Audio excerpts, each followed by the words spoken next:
Hi, my name is Chung, the CEO and co-founder of Sky Babies. Today, we are entering a new chapter of the Ronin network with a new delegated proof of stake upgrade. Let's build together.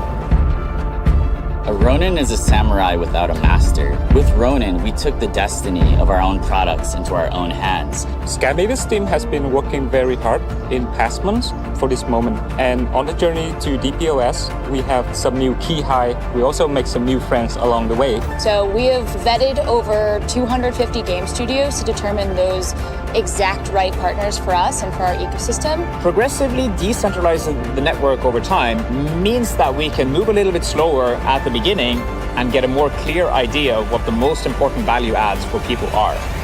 And now we can really start to see the fruits of our labor.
And we are live here for the AxieTh World Battle Bangkok 2023, day one for the qualifiers. And of course, we are your casters here, Excelsior PH and Ryan AF. And before we start, of course, we're going to be introducing the tournament right now. Ryan, how are you doing, man?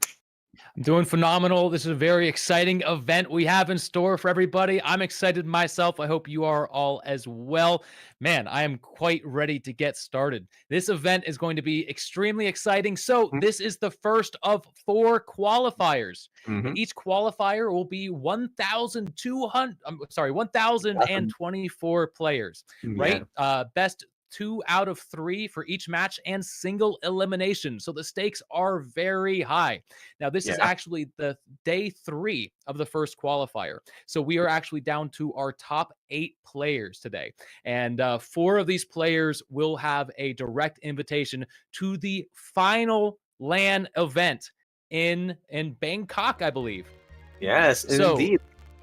And each of our winners will also be receiving 300 AXS today. So very exciting stuff.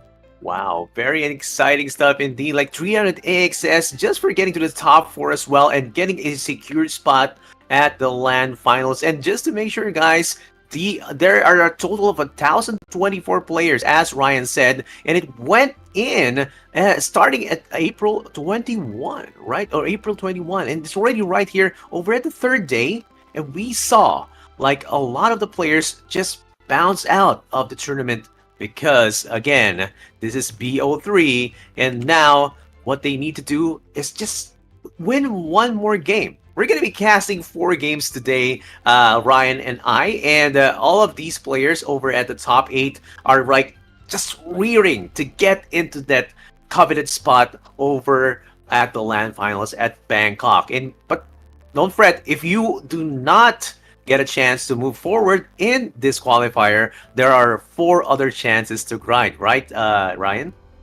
Well, three more chances, right? So there's 3 more chances. qualifiers, Yeah. right? Yeah. We're on the first one here. We're on the first one here. So 3 more qualifiers, and these are totally open for registration. So if you're just now learning about this, you can go ahead and sign up. Check out the AxieTh Facebook page. All the links will be there, and you'll be able to sign up for this tournament as well and join in with the rest of these pros. Really test your mettle and see how far you can go. Man, it's gonna be really exciting to see who all makes it. There will be 16 players, 4 from each of the qualifiers. So the first qualifier will bring in 4, the next will bring in 4, so on and so forth. 16 players will be invited directly to the event, and then an additional 4 players, I believe, local to Thailand, will be invited as well. So 20 players altogether at the final LAN event in Thailand. Extremely exciting stuff. Yeah, and this event. This event is actually brought to us by AxieTh. AxieTh is one of the biggest communities in Thailand, sharing news and updates about Axie Infinity and the Ronin chain. AxieTh also hosts Axie meetup events in Thailand, which brings members of the community together to share their love for the game and connect with like-minded individuals. With its strong focus on Axie Infinity and its active engagement in the community, AxieTh has become a key player in the Axie ecosystem in Thailand. And let's not forget YGGSEA. YGGSEA is a gaming guild that operates in Southeast Asia, primarily focused on blockchain games. YGGSEA is the first sub-DAO of YGG, a part of the broader Wild Guild Games organization, which aims to create a decentralized gaming ecosystem where players can earn income by participating in blockchain-based games. The guild also conducts community events and education programs to promote blockchain gaming in the region. And last but not least, AMP Guild, the Web3 epicenter of Ampverse, provides a network of 400 million people through the Web3 gaming influencers and offers additional customized branding, marketing, and community growth services in Southeast Asia and India. And we can't forget Axie Infinity, the one that's bringing us all together, the classic OG of the Web3 gaming space. Axie Infinity is something we've all fallen in love with over the years. Such an amazing ecosystem. And today we're going to be playing some Axie Origins. And man, we just got through season 3. A lot of exciting stuff. We saw 1437 come out on top once more. 4 times in a row, man. It's absolutely unbelievable. But don't worry, because he is not in the event tonight, which means all these other players have a chance to actually come out on top today. That's now, right. we do have a giveaway as well. Yeah. We do have a giveaway as well. And for the giveaway, it's gonna be easy for you guys. Get ready to level up your gaming with an amazing giveaway brought to you by AMP and YGGSEA. We're giving away $1.30 to lucky audiences of the AxieTh World Battle Bangkok 2020. All you have to do is complete a few simple tasks on the link below. Just check out over at your anywhere you're going to be watching, and you'll be entered for a chance to win. We're choosing 10 winners to receive $10 each, and another 30 winners to receive an Axie each randomly. You get to pick. It's get loaded up into your account, and that's a total of 40 prizes up for grabs. Of course, this run from April 24 to May 1, and winner announcement will be given within 7 days on the AxieTh Facebook page. If you're over at any of the pages right now, just check the link below and you can join the raffle. Awesome stuff, man. Awesome stuff. So if you're brand new to Axie Infinity, if you're just now entering into this ecosystem, this could be a great opportunity for you to get your hands on a little bit of in-game assets, right? A little bit of Axies, a little bit of USDC in order to get your first ever team. I think the floor price of Axies are under $2 right now. So just by winning one of those $10 prizes, you could get yourself 5 or 6 floor price Axies and start messing around with different strategies and testing out some teams and just having fun with it before season 4 gets on its way, which probably won't be too much longer now. Yeah, and if you don't have the enough Axies to pump up your energy as well, use that USDC to buy some floors, Brian. So like also, right, you don't have like the optimal runes and charms, you can also get that as well if you do win from the giveaway as well. You know, this is just we are just generous that way here at the AxieTh World Battle, and we want you to enjoy as well as like get some of the prizes while just watching. And man, I'm really excited to see which of the players from the 1024 have went in, right, and just destroyed everyone. Like 1024 minus 8, the other 1016 players over at the qualifiers, man. So it is day 3. We are up to the top 8. These top 8 players have proven their worth over the past 2 days. And right now, it looks like the first match we're going to be looking at is Tursake from YGG versus Paradise from Sora. Afterwards, we'll be looking at Alex Richmond versus Alex Richmond versus Alex Richmond. It looks like no, I believe it's Alex Richmond versus Wargos, who's also a Sora member. In the past, I think he was professional player for Quest, but the Quest esports team has dissolved, and we've seen those players sort of migrate to other guilds. It's really interesting to see how they've all sort of shifted. We've seen some go to Meditate, some go to Sora, and YGG as well. All amazing players. We also have you from Meditate, who will be competing tonight, as well as Zelizer from YGG and Rollo from Sora, and one person who I'm totally unfamiliar with, Tepui. So I'm going to be very interested. This is a brand new player in my book, so I'm going to be very interested to see how they compete. They've obviously got a lot of skills under their belt if they're able to make it to this point in the event. So I'm going to be really excited to see if they're going to be able to come out on top of Rollo. I think Tepui is definitely going to be the underdog here. Yeah.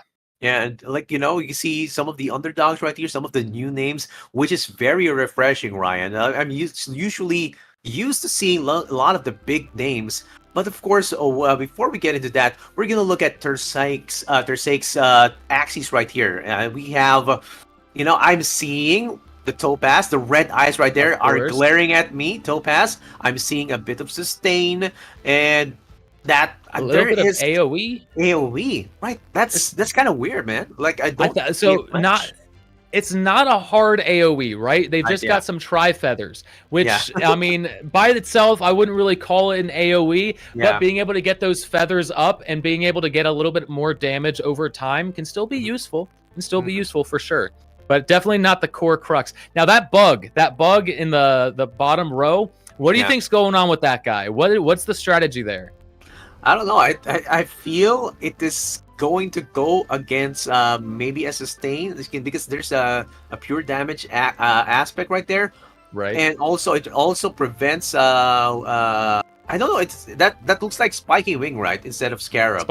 Spiky wing instead of scarab. So it'll attack straight through shield. Yeah. But it will not. There's no way to apply doubt at this point. Yeah. So it's an interesting choice. It might just be an Axie that is not necessary for the pool. He just may have thrown it in there just to get the 10th Axie in there, because every player needs to have 10 Axies for their pool. Or he could have some secret strategy that neither of us are aware of, and he could wipe it, pull it out in the third match, and just blow our minds. That's what I'm hoping for. Fingers crossed. Yeah, I want to see this work. Like, if he does put it in right there, like, whoa, we're gonna be like, Whoa, I didn't know that's how it's gonna be played, but yeah, maybe we'll get surprised. And now looking at Sura, who loves his topaz right here. Look, Oh one, my two, three, gosh. 4, 5, 6, 7 7.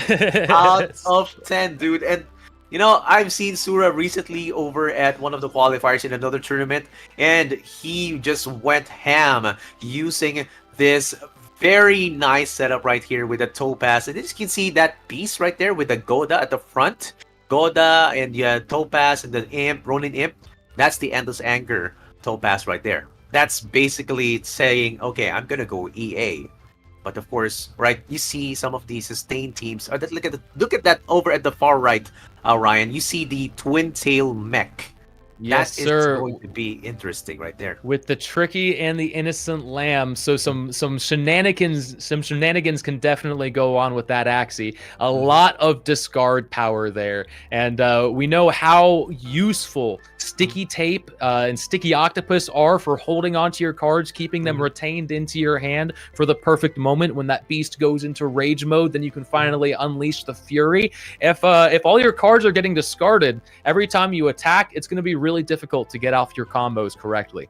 So definitely an interesting team. Now I'm seeing, is that Gravelant on the bottom right, or is that Pupae?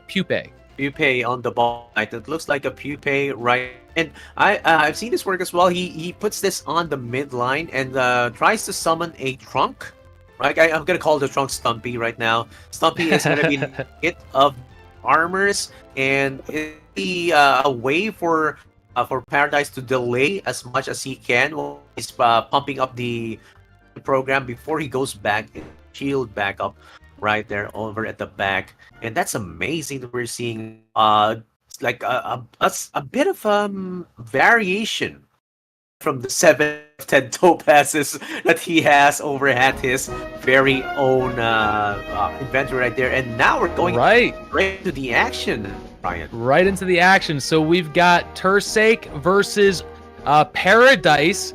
And it looks like, of course, they're going Topaz versus Topaz. We've got the Bumpy in the front, the Bumpy Bug with Collect and Protect. We've got Holy Prayer in the mid to protect himself from any potential curse cards coming his way. And you see, like, I think the only curse card potential that Paradise is playing is that Goda, which, I mean, I feel like Heavenly Echoes, or Healing Force, rather, would probably be a better decision for Tursake at this point, but you know, it's always a gamble. It's always a gamble when choosing that Dawn rune. And we've also got Last Stand in the back. Last Stand, man, tell me about Last Stand, because it is one of the most insanely powerful runes this season. Yeah, one of the most insanely powerful runes, and indeed one of the more expensive that has been placed on the market. But of course, why is it expensive, guys? When you go and take out, or rather try to destroy one of the Axies with Last Stand, it will maintain itself and survive, as it says, stand, right? But not the Last Stand that you have seen on V2, where you need to take it out with just one attack. It survives turn and comes back with a vengeance. That's why it's going to go on its Last Stand with plus 50% damage for its attack cards. So imagine, like, you're trying to take out one, and it survives and it's back angry at you at the next turn with a Topaz. It's like a raging Topaz hit with maximum banish pot, right? So be a lot of damage, and the most I've seen, Ryan, is 225. So this is gonna be, wow, an exciting match to see how high can you get with that Topaz, right? Right. I think at the very beginning, I think during like season alpha, Last Stand was very popular. But then when we saw the rise of stuff like Energy Guru, it just got so easy to counter. But with the new update, yeah, it is now, when it is activated, the Axie is unable to die. And then it comes back next turn with 50% extra power on all of its stats. So it's super powerful. Now we see Paradise is running with the Endless Anger, whereas Tursake has that Dawn with the Heavenly Prayer. I feel like Paradise has the upper hand here. What do you think? Yes, I do feel like Paradise does have the upper hand right here, but you know what? How Tersake will be able to get the upper hand over at his side is just to make sure that the focus of a possible rocket stamp over at his, Topaz, just target the back. And if you do target the back, make sure that the Paradise's mech is already on last stand. Then the front and the mid will be easy pickings, right? First, your priority is going to be the back. Put it in last stand, and then your priority is going to be the mid, because there is no way for you to there's one way for you to stop that endless anger or that fury from activating. And what we see right now is Paradise is also trying to stack up. There you go. His Goda has that energy drink or that beast drink to put in some more rage stacks. So that's how he is gaining. He is controlling the time that he will be able to go into Fury mode. That's the power of Paradise's build right now. And I want to see what Tersake already has on his Topaz. I'm betting it's gonna be Rocket Snap, Ryan. So for those of you who are unfamiliar with the whole Topaz meta, it's actually very, very intelligent. It's very smart the way that these comps have been built. So you'll see they all have Innocent Lamb, and they're copying the Nemo. Nemo immediately gets banished and allows you to search your deck for another Nemo. And since they all have Nemo, if they draw into an Innocent Lamb, they can copy that Nemo. That's 4 banished cards right off the bat. And Topaz deals more damage for every banished card they have. So it is so easy to get these cards banished and then start powering up that Topaz right off the bat and start hitting for some heavy damage. And they've got Topaz everywhere.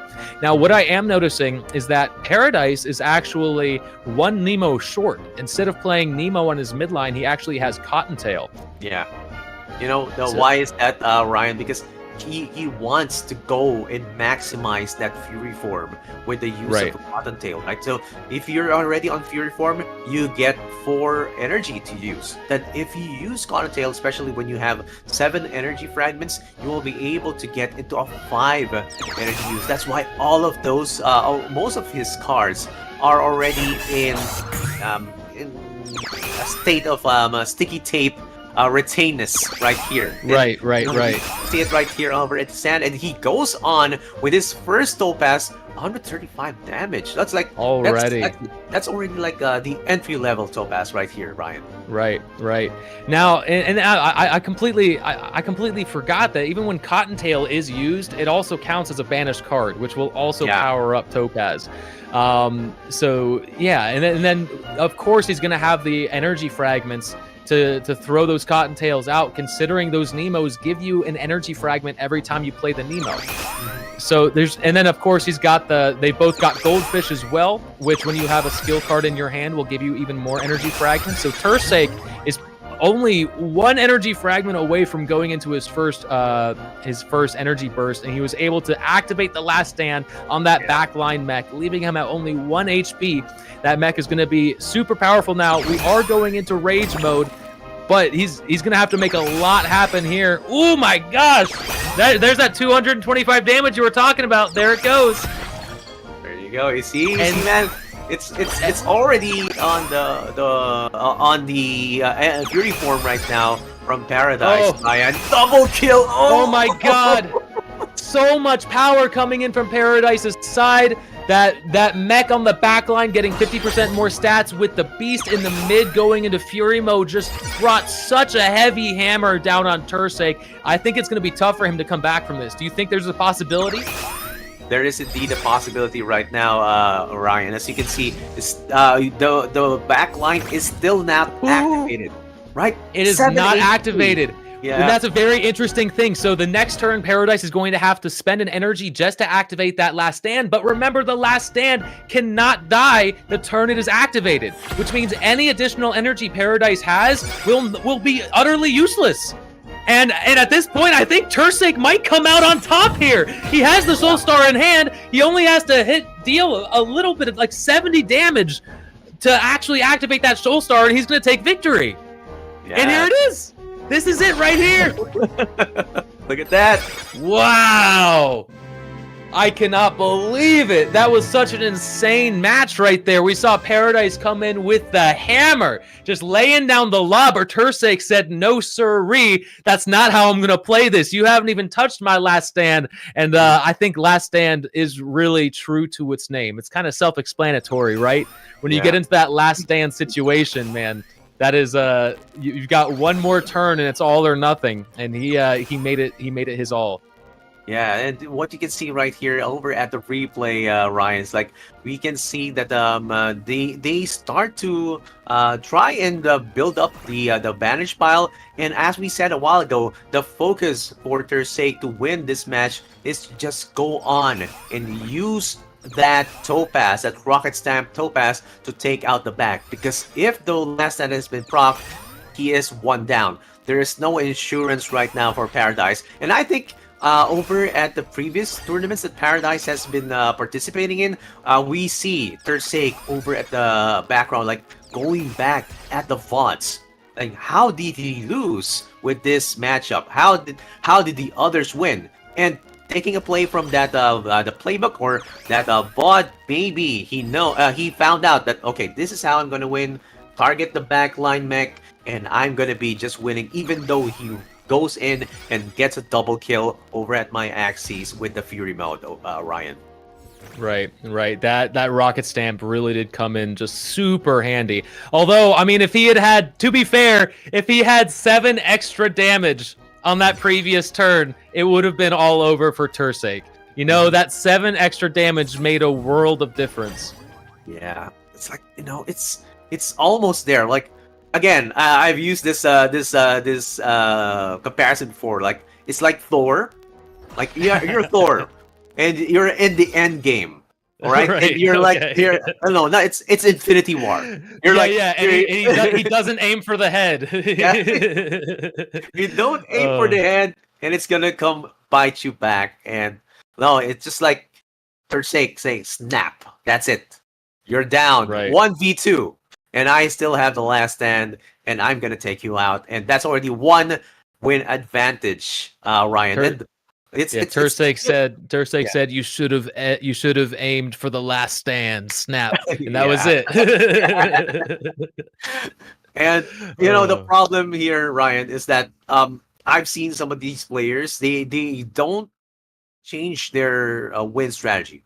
Like, they don't change their charms. Mostly the runes are changed, but the charms, they stay the same. So that sticky tape Topaz for Paradise is going to be maintained. And maybe we can see, to counter that, he will be probably using a sustain team. I want to see that happen. Right? That would be very interesting. The bug was playing Collect and Protect. I think we're going to be hopping into the next match here. I think the players are ready to go. They've decided what teams they're going to play. I'm excited to see this. Yeah, if we see a sustain team come out, then it's really going to be up to whether or not Tursake has decided to switch out his Collect and Protect to a leech. And no, we do not see. No, it's exactly the same, right? Yeah. The players have switched sides, so Tursake is on the right side now, Paradise is on the left, but it is the exact same teams. So it's going to be interesting how this works out. If Paradise can figure out how to get that 7 extra damage near the end, then we might see a turnaround here. But otherwise, with the exact same team set up here, it seems like Tursake might have the advantage. That's right. The Tursake indeed will possibly have the advantage. Now, of course, the only way for Paradise to just get the advantage is to just make sure that he gets an early Fury form, take out the 2 Axies as soon as possible, and then deal significant amount of damage towards the back so that Oliver at the next turn, he will flip it over into Last Stand form, right? And the problem right now, still, Ryan, is like there is no adjustment. So as you said a while ago, same strategy for Tursake, and he will get the advantage. He has a 1 win advantage right now. He just needs 1 more win to move on to his flight, or rather, to reserve his spot at Bangkok. Right. Now, let me ask you. He is playing Holy Prayer on the midline Dawn, which removes any curse cards, removes up to 2 curse cards at the beginning of his turn. The only curse card he really has to worry about against Paradise here is that Goda. Now, when he is curse card free, he does get an additional 10% damage across his entire team, 10% bonus stats. But I feel like Healing Force is just the optimal play here. I feel like Healing Force, being able to both heal your whole team, gives you just a bit more tankiness overall, as well as dealing a little bit of extra damage to your opponent. I feel like that might be the play. What do you think? Is the 10% extra stat damage worth it when you have the Topaz hitting for so much damage? You know, I think it is definitely the choice of our players here, especially with the Holy Prayer. It's like an additional power or a 10% attack rune, right? Oh, but without the Axies using the specific rune itself, and that extra 10% damage also helps. It's more than the Healing Force damage. Like, imagine for Healing Force, you heal and then you damage, but 10% is across the board. And if you put that up, if you add that up with the damage coming from the Topaz, then it's gonna be devastating. It's gonna be a bomb going to your face. Since you put in the idea, maybe Heaven's Echoes could also be used, because once one of the Axie using Heaven's Echoes can be will attack, you gain 20% bonus damage, right? That can also be used, but it's dependent, right? You would have to attack with either a Piranha or your Topaz first before you get that boost. So he is looking for a more consistent 10% bonus damage right there. And look at that, Thursday is now ramping up for a possible energy burst maybe in the next turn, and that would give him for a 4 energy advantage over Paradise, because Paradise just wants to go like Fury form, ASAP as soon as possible, right? I do feel that in the tournament setting, the mentality tends to be, if you win your first match, you just stay course. You don't switch up anything, right? If it's working out for you at the beginning, you just keep rolling with it until it fails. And then when it fails, then you can decide what to switch out to. So I don't blame him one bit for holding on to that Holy Prayer, but would be interesting to see some changes. If Paradise does come out on top here, what do you think Tursake's response is? Do you think he stays the course? Yeah. You know, statistically speaking, Ryan, a lot of matches are still going to go towards Topaz because of the higher win advantage or higher potential damage. Like, if we actually saw, I'm sorry to interrupt, we saw the mech in the back for Paradise actually taunted. So he actually wants the damage going over there right now, which is seems a little counterintuitive to me. I feel like it would be better for him to lose out on the frontline bug than to lose out on that backline mech. I feel like it's, like you said earlier, it's just so much more important to have that for the end. Or is he thinking that he's not going to lose the Axies? He's thinking he's going to survive an extra turn. Yeah, he's thinking it's going to be like, I'm going to maximize the damage as soon as possible, right? And I think he has like a Gecko Mask right there, right? So he and at some point he was actually planning for that, and just is still banking on the mid, right? The mid is already still just lagging behind in terms of rage tags, in terms of damage, and look at that, it's still surviving. It does survive, absolutely. Now one more Rocket Stamp will take him out. But yeah, I think that was a pretty good play on Paradise's side, and also protects that Endless Anger. Do you think if the Endless Anger goes down, is the mech backline enough to finish out the match, or if he loses the Endless Anger, is it all over? Yeah, if he does use the Endless Anger, if it does lose the Endless Anger Axie, there is still a huge chance for him to win, right? So that the Last Stand is indeed the most important to remove here, Ryan. And now you can see, like, he gets to draw out the important parts right now. You see that Goda right there? That has the energy drink, and he goes into Fury form. Here it is. Raging Demon Paradise goes in, falls short of 3, and that was a missed opportunity right there. Very but he unfortunate. another one for a Cottontail into another Topaz coming from the back, and oh wow! Oh, did he run out of time? That was a hard misplay. He plays the Cottontail to get the energy, but does not play the Topaz. I wonder if he ran out of time there. That is. Ooh, I don't even know what to say there. That might have cost him the game. That one, I mean, I don't even know what to say. I feel like we're gonna see some arguments in the player chat room after this match. Yeah.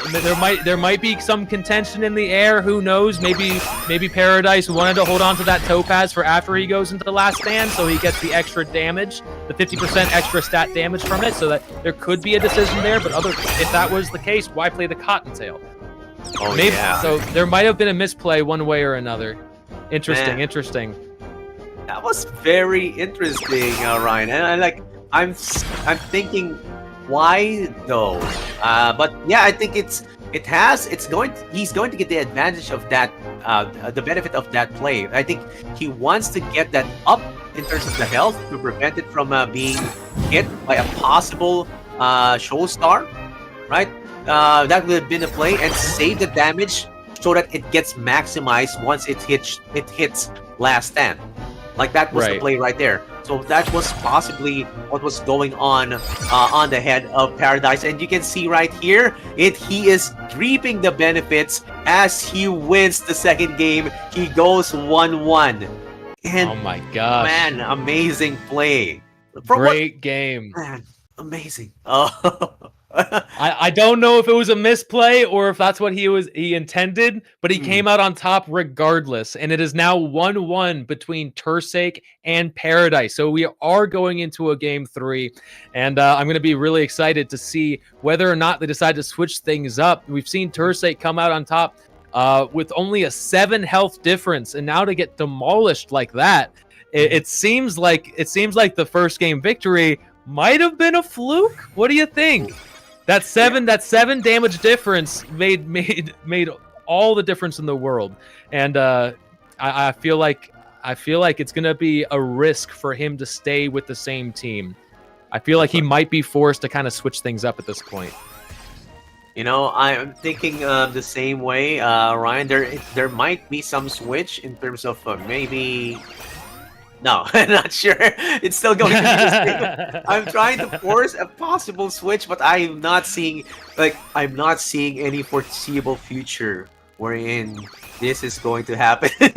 Anyway, so looking back at the replay right now, Ryan, and I'm seeing looking back at this play, this is the plan that he was having. Like that last stand mech gets to have that extra damage when it hit last stand, and it's important so that he would be able to take out the mid and then damage the back so that it gets within range of his very own last stand proccing for their sake, right?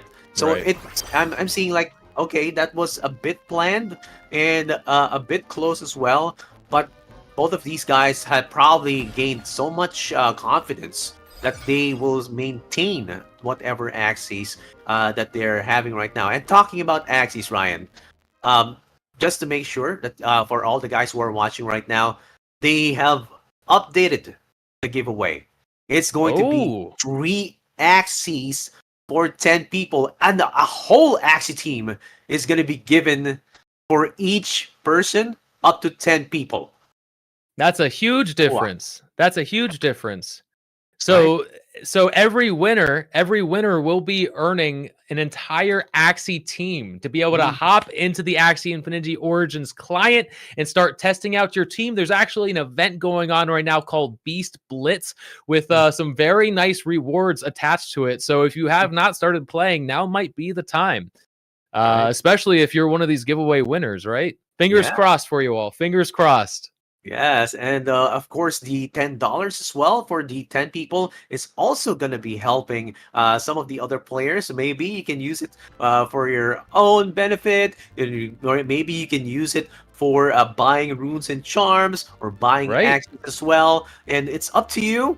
But of course, again, I'm rooting for anyone who will be getting those Axies, the 10 people right there. And if you do get those 10, your 3 Axies for those 10 people, you would be, make sure just to tag, of course, the AxieTh World Battle. Like, it would definitely help, like, you got these Axies just by watching. Right, watching the tournament, watching the qualifier, and getting in all the action. Right, Ryan? Absolutely, absolutely. I'm still thinking about that event, man. After the season ended, a lot of the prices for those runes and charms have dropped, and a lot of people are thinking, well, why do I need runes and charms for the off season? Well, this contest that's happening, this special B Splits event, actually has a really big prize for the second half. That prize is more SLP. It's more value than a lot of the top 100 placement for the actual season. So it is very much worth holding on to those runes and charms. I understand you sold your Endless Anger a little bit early, and you might be regretting it at this point. Man, I was like, okay, I'm gonna be selling my Endless Anger right 12 hours before the season ends, so that somebody who might be worthy to get higher than me will just have this chance. But then I lost my own chance over at the off season, man. Like, should I buy back one more? But it's more expensive. Wait, all right. Did Endless Anger go up? Oh, I heard.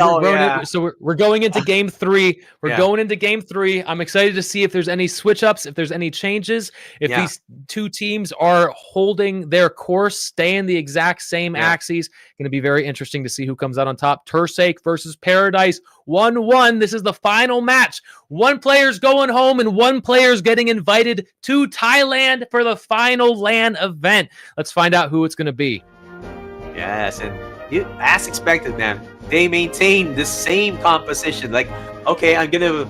It's a game of chicken right now, Ryan. Like, but I am thinking, like, who will be able to take out the Axies? Will Paradise be able to go with that double kill, or will he just go on with a slow burn as he did a while ago? Or will Tursake be able to take out the back as soon as possible? Like, he won the first game because he was able to burst out the backline mech with the Topaz that's powered up, like up to 160. And that's his advantage right there. There might have been a lot of luck in terms of that card consistency and being able to get enough damage to take out that last stand Axie so early. And it's gonna, I think it's gonna come down to the card draw, whether or not he can get that kill again, because that's really what solidified his victory. That and the 7 extra HP.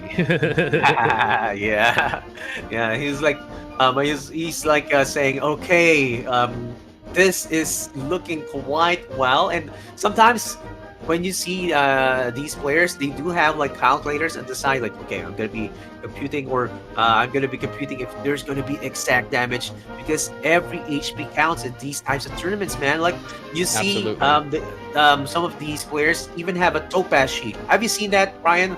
I have a Topaz sheet. Right, I have how many banishes and what is the damage equal to that Topaz damage. Right. It's very and then you can add another layer just for like with Holy Prayer bonus damage. Then you add another one for like all your runes, all your charm bonus damage.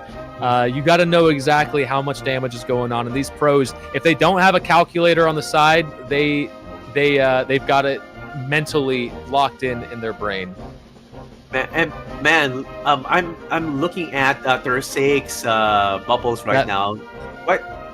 What's that there before? The bubbles, I believe the bubbles came in because of energy drink on the Nemos. I have seen those on the previous matches as well. I wasn't noticing that because that's going to be extra damage as well in terms of percentage. So it's going to be helpful in a sense that you would have that extra boost just to catch up with the absence of any possible buffs that are already present in this team as compared to Paradise. Like, Paradise has that buff from the range tags that increases his damage. That's it. Like, and of course he's just waiting for a possible last stand activation to increase the damage as well. Like that's why it is important to have like a sticky tape on your topaz right there, so that when you do find the perfect time to unleash like the nuclear bomb, that is the topaz right there. That is going to be towards your advantage. Now, of course, in terms of the banished piles, Ryan, Paradise is looking a bit short. What? Paradise is looking a bit short. You know, he is playing Cottontail instead of a third Nemo, so it's going to be a bit more difficult for him to get all of those banished cards right off the bat. But you know, it really only takes him drawing into one Innocent Lamb, one Nemo to start getting that engine running. But yeah, I think Tursake does have slightly more consistency in his comp with all of those Nemos and all the Innocent Lambs. He only really needs to draw one to start getting that engine rolling, and already right off the bat, that's 145 damage Topaz from the frontliner there with 108 shield. My God, he actually, so I don't know if you noticed, but he held on to that Innocent Lamb from turn 1. He held on to it. He retained it for turn 2, just so he could get extra shield from that bumpy, from this big damage turn here. I think it was a smart play. That was a bumpy play, and look at that exact 90. Oh my gosh. Like, you know that meme, like that satisfaction meme, like that. Oh, absolutely. A satisfying exact show star play, but he is, if Paradise will be going back. Paradise does not have the Topaz on the mech, actually. No. So while he is starting to get his engine rolling here a little bit, he is starting to get some banished cards in the banished pile. He does not have that backline Topaz, so he's losing out on a... Oh, wait, he does! It does. Yeah. Wait, where did that come from? I didn't see it. It was hiding from me. Yeah, it's hiding from the back. But now, Ryan, I think we can see a possibility. Oh my gosh. Oh my gosh! I think winning. Oh, I think Tursake's got huge advantage right now. Well, there's going to be a little bit of not even. There's a little bit of shield from the Collect and Protect on that frontline bug. There's not a lot of damage coming in there. He's only got 3-4 attack cards, and he still has to get through the last stand. And as soon as he does, he's going to be so much more powerful. We've already seen the energy burst coming through. 4 energy turn. He takes out that bug like it's no problem. And Tursake from YGG is going to be going forward to the Thailand final LAN event and winning 300 AXS in the process. So congratulations, Tursake. That was a hell of a battle right there. A great 2 out of 3 going all the way to the final game. That was a lot of fun. Like it's also satisfying as well to see that kind of game. Like, okay, I'm gonna be targeting the bag, and I'm gonna use my show star to perfection right there, Ryan. And then we can see like the whole strategy that he played on game 1 is now reflecting on game 3, and you can see right there, that's already the target. He is setting up, you know, the bumpy on getting up the front, 100 plus arm beyond. There you go. He procced the show star right there, done up to 90. And going back to the bumpy play, that was also crucial. Like, you would also delay the destruction of the front Axie so that your back line will still be protected, because you know your opponent is going front to back, and if you put in the armor over at the front, then you're going to be delaying, or he's going to be taking the blunt of the damage, so that he will take a lot of time and a lot of turns to go in and reach your back line. So that's the gameplay right there. And Tursake is already, you know what this is? You know what this is, Ryan? He's flying. He's flying right now over to Thailand. Yes, sir. He's on whatever website right now looking for those plane tickets. Yeah, man, so exciting to be able to travel all across the world to compete in these high-level events. And this is one of the biggest events in Axie history, with 15,000 AXS on the line. So all of these players are going to be playing their absolute best. I can't believe, I'm just so excited to see an Endless Anger get knocked out by Holy Prayer. Holy Prayer was the counterpart. Both teams were extremely identical, but one team played Holy Prayer and the other team played Endless Anger. Mhm. And the Endless Anger, as many haters and as many lovers as it has, it did not make the cut today. It did not make the cut. It's not in this battle, at least. We have 3 more matches to go, so who knows? It could make a comeback. Next match will be Alex Richmond versus Wargos, who is also a Sora player. I believe there are actually 3 Sora players in this event today, in this final 8 players, and we've already seen 1 fall. So they still have 2 more chances. They still have 2 more chances to make it to the to Thailand. Although, for those who are unfamiliar, even if you have played in this qualifier and lost, whether it was day 1, day 2, or in this final 8 event, you still have a chance to qualify. Even if you've lost and been eliminated, you can still sign up for the qualifier, for the second qualifier, the third qualifier, the fourth qualifier, and make that comeback. I don't think that there's a limit either. You could potentially play in all 4 qualifiers, and it might be the 4th one you play in that you finally get qualified in.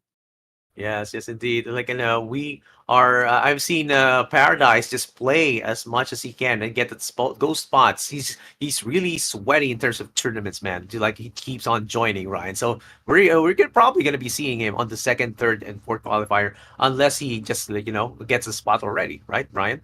I believe it. I believe it. Now, Alex Richmond, this is an interesting guy. I don't believe he is signed up with any guild at the moment. I believe he is solely independent, but I did a little snooping. I found him on Twitter, and his Twitter page does say that he got 6th place at AxieCon, I believe. Now, I don't know if that was Axie Classic or Origins. I couldn't tell you for sure, but for him to throw that in his description should probably mean that he's got a little something secret. Even if he isn't signed up with any guild, he's probably still pumping some iron here in terms of Axie competition. And his team here, his Axie pool, is looking quite interesting. He's got that Topaz. But not nearly as many Topaz options as we've seen before. Yeah. Right? Although like these... Yeah. It's 6 topazes, man. Like the ones that are closing their eyes, those are still their eyes. Okay. They look like Poppy at first. And so a lot of these Axies are caught mid-animation. That's why they look a little funky. Especially, I was like, wait a minute, Poppy and Chubby in this round of the competition? I don't think so. What's going on here? But no, I think we just caught these Axies in mid-animation. So we see a lot of Topaz and a lot of sustain. Are those eyes? Are those tricky eyes? Yeah, those are tricky eyes over at the sustained ones. So like, it almost looks like Chubby, but it is tricky, right? So like, yeah, absolutely. Like, I've seen this a lot of times. Like, or it looks like it doesn't. It's not Poppy, except for the lower right one. But yeah, amazing that you caught that right. Maybe Alex Richmond is hiding at some point. Like he's still grinding and getting to those top spots. But of course, let's look at Wargos right now. Wargos is also 8 out of 10. Wait, 10 out of 10 for Topaz. No way. He's all in for Topaz, baby. He says, what is sustain? I don't even care about that. I've got Shield Leecher. I've got Collect and Protect. I can switch it up. I can predict where you're going. I can predict where you're going to move. I have every variation of the Topaz build, and I can switch it up as I see fit. I can play the Holy Prayer. I can play the Endless Anger. I can play none of them. I could just go 3 bugs and do 2 Shield Leechers. What are you going to do with that sustain comp? Huh? Yeah. It's like, this is crazy. My Topaz collection. You know what that means? This is my collection, my Topaz collection right now. Right. But of course, like there are different strategies, right? That he's putting in right now. Look, there is the discard, the pure discard strategy. He also has the timber strategy right there, so that you get banished timber to also pack up your very own Topaz. Right. That's also one strategy. But what's important for a Topaz mirror is that you get to discard the important cards, right? The retained cards. Like, if you discard one of the retained cards, then you make sure that it's going to be cycling back.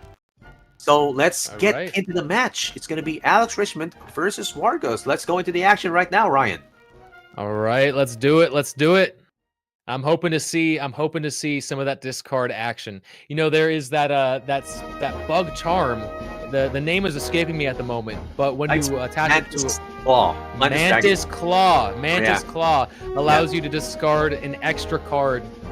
So if you place that on something like the Parasite, then you not only are you discarding cards off the top of their deck, but you're also discarding a card from their hand. And if they have a card in their hand, it's because there's a sticky tape on it, or because it's retained naturally. I guess the only one that would be the case would be the Shoal Star on the back line from Alex Richmond. Yeah. What's good about this is you can see, Ryan, that Wargos is carrying a lot of Toothless Bites. That's going to be redirection tactics as well. And, you know, he put in a Shield Leecher because he saw Alex Richmond have 4 out of the 10 have sustained, right? Sustained comps right there. So he was a bit careful, but this Shield Leecher will not be for naught because, as you can see, there is a Collective Protect. So if and when the Collective Protect procs the shield, it's gonna get decreased with the Shield Leecher, or the Leech, which is the current name right now. But look at the mid of Alex Richmond, Brian. Pure Instinct, the revamped Pure Instinct, and I'm really curious if this is gonna be a good addition towards the team. A good choice for him. Yeah, it's very interesting to see. That's not one that I've seen too often, but it has been revamped. And man, so you did mention the Shield Leecher. It was a risky play, I think. Of course, Alex Richmond is playing the Collective Protect. He will have that 60 shield on every other turn, but it's only taking 50% of the shield. So it's really only 25. It's only countering like 25% of the value from that rune, which in my mind just is not worth it. You're not really getting that much shield. You're not really countering that much shield. So it's an interesting play. It's an interesting play, but we'll see how it plays out. Yeah, and you know, it's good that he was actually trying to, set up the pace that if he does use sustain at the first, which some players do, he will be able to counter. And look at that triple Toothless Bite have been drawn, and they are retained as well. And going back to the Pure Instinct, Ryan, there is a maximum 20% damage, right? The definition of Pure Instinct right now is other allied Axies cards have 5% bonus stat, so that's already 5%, right? And additional 5% bonus stat per unique Axie class in your team. Now, looking at the team, it's one bug, one aqua, and one mech. So that's 3 times 5 is going to be 15, plus 5 that's going to be 20.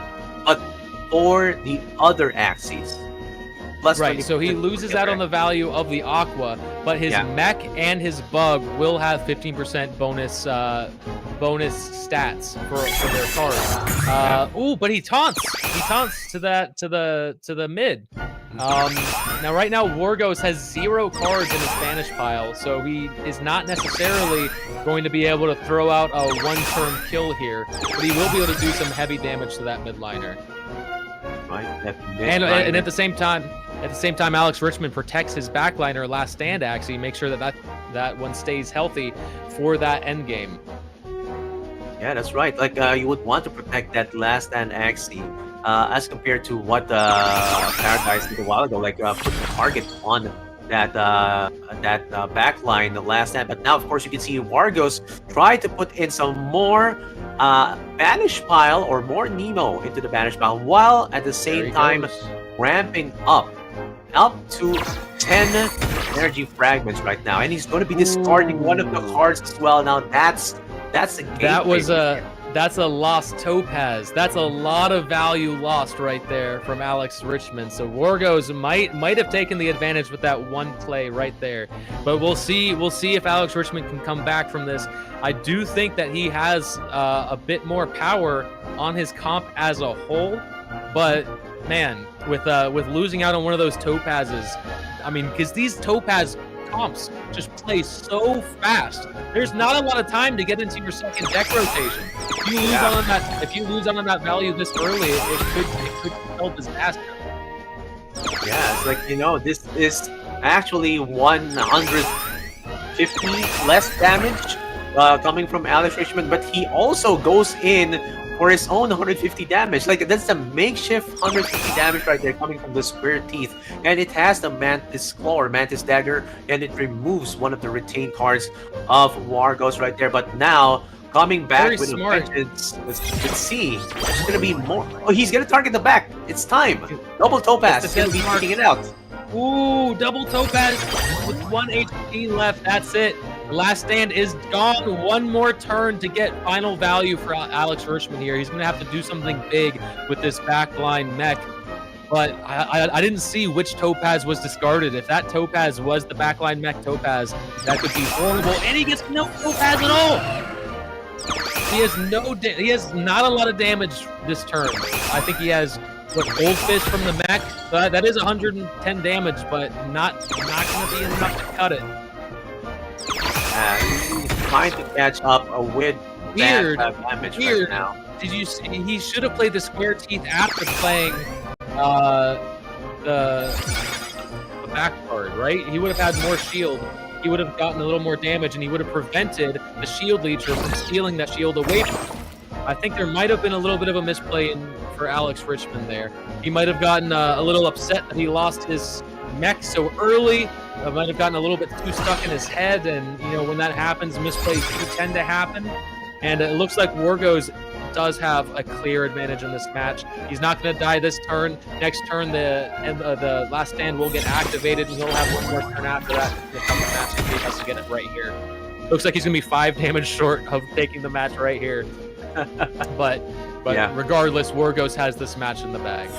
Yeah, he definitely has that in the bag, considering that he still has to activate this last stand. And there you go. Yeah, I do agree with you, man. Like, Alex Richmond could have used cards, pump up the bumpy in the armor, and then you have extra damage to take out the mid. Still going to be for naught because he won't be able to activate the last stand as soon as possible. And Wargos just shows that, like, the triple, like, imagine the triple toothless bite right there with the gecko, right? That's gonna be retaining it. It looks quite janky in a sense, but it's consistent, man. It is consistent to his gameplay, to his style, and you saw it work right here. And you see the power of this card right now, Ryan. You see how powerful it is, because he's going to be discarding the Topaz right here. This is the play right here. Discarding Topaz. That was the mech Topaz as well. Now, it wouldn't have... I don't think it would have made a horrible difference in this situation. With his ability to take out that mech so early, you're absolutely right. The consistency, being able to use the Toothless Bite to just get a little bit of damage to start chipping away and get ready for that double Topaz swing for the backliner, and get that last stand out of there super early so he doesn't have time to really charge it up, get max value from it. Yeah, Wargos' comp just did a really good job. I'm impressed. Now, Alex, I do believe that even if that one misplay we were talking about, where he should have played the back card first, gotten a little bit of extra shield, and then the I think he might have been. I think he still might have been 1 damage short of taking the kill, even if we did see that happen.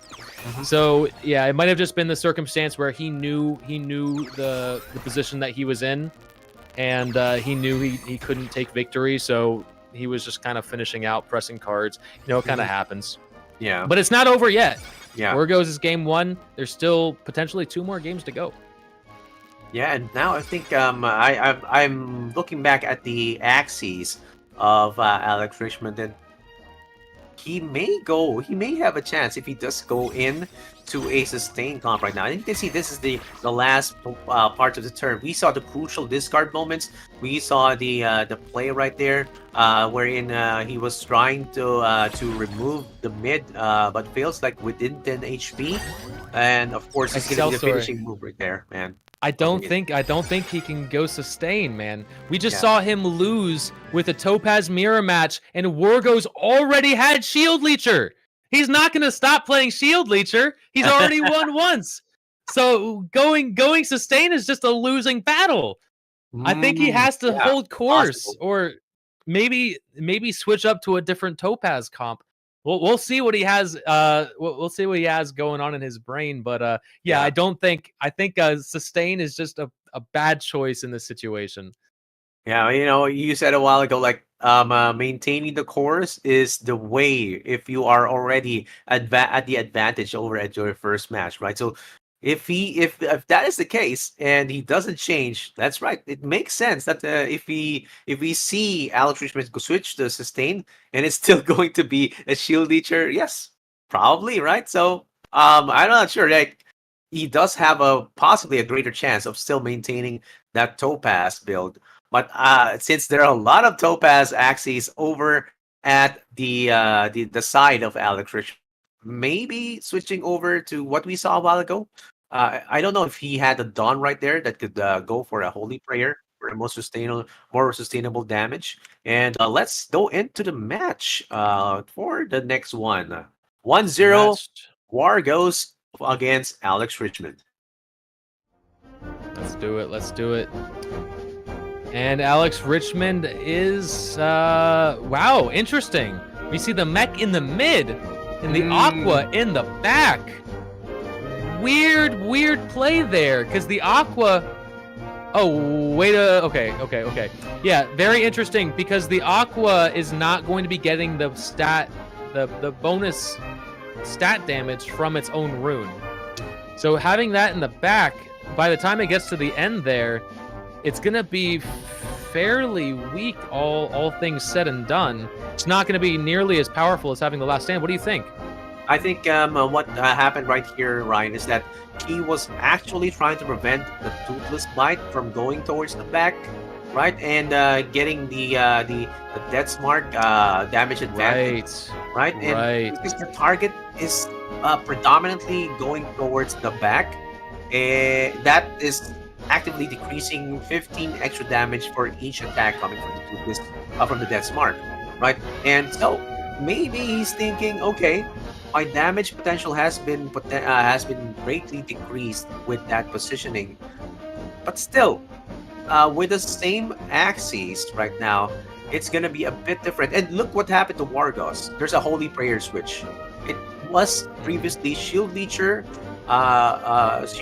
Collect and Protect, and the Last Stand Mech. He switched over for extra damage right there in the middle. He actually got rid of the Collect and Protect and kept the Shield Leecher. Interestingly enough, maybe trying to predict a sustained counterplay.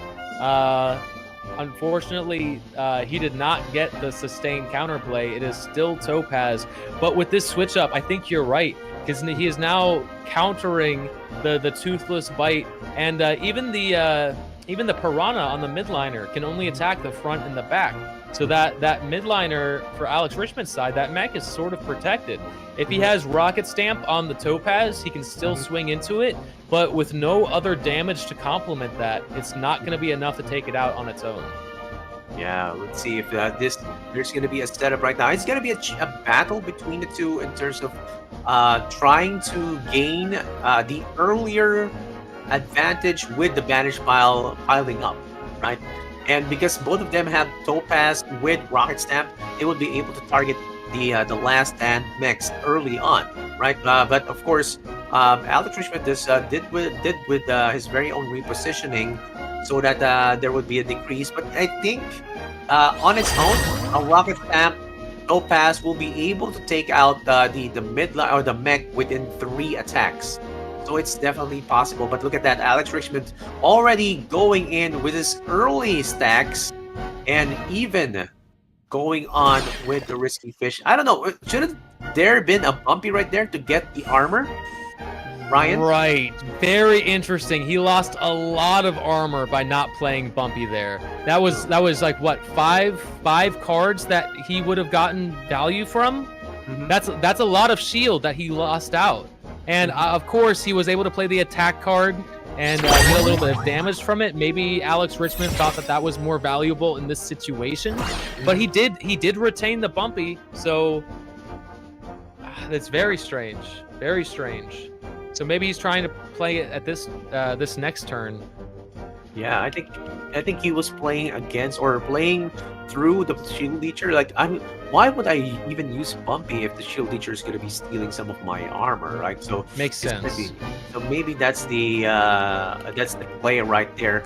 And again, this is already game 2 of the second match. Okay, guys, if you're just watching, and of course, if you're just joining as well, the raffles are already right there for your chance to win 3 Axies. But one of the Axie teams for 10 people, right? So just keep on joining, guys, and of course, $10 for 10 people as well. This is an opportunity as we are waiting right now for the next turn. And man, I didn't know the Anemone can go to 100 damage right there. Did you see that, man? 100 damage for Anemone going right to the front, coming from Alex Richmond with that energy, with that drink. Right. Well, it's a one-time shot, right? You get to use it one time, and then every time after that, it's going to be less and less valuable. But on that frontliner, you only really need it for that one shot. But yeah, well done, well done. Yeah, yes, indeed. It's like, I really love the power that they are displaying right now. It's all about thinning out your deck. It's all about making sure that your Topaz is going to be consistently drawn. And you can see Wargos is going on his side right now with his very own stack of Vanish Pile, going up to 4, going up to 5. Now he is going to be using the Para side right there, discarding one of the draw pile and going in with the mid. Now you can see it's transparent right now, Ryan. The target right there is going to be the mid. That's going to be a harbinger of death right there over at the last end mech.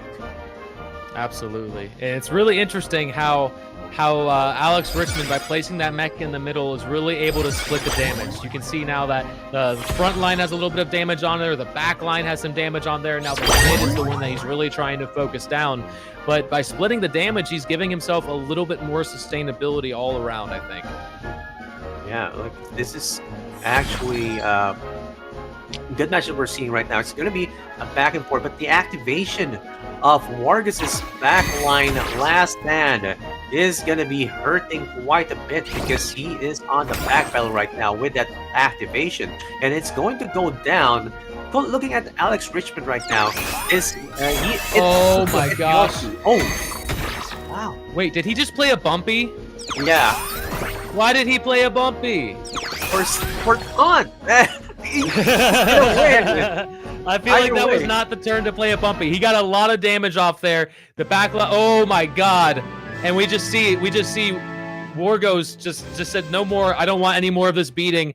You can have this one. We're going to go right into game 3. Jeez. Right. Interesting stuff. Man, there were a lot of plays that I was not expecting in that match. We saw him skip the bumpy initially. He didn't want the shield leecher to take advantage of him. He eventually got to the point where the shield leecher was going bye-bye. He threw out the bumpy. He started throwing out those attack cards. The mech fell.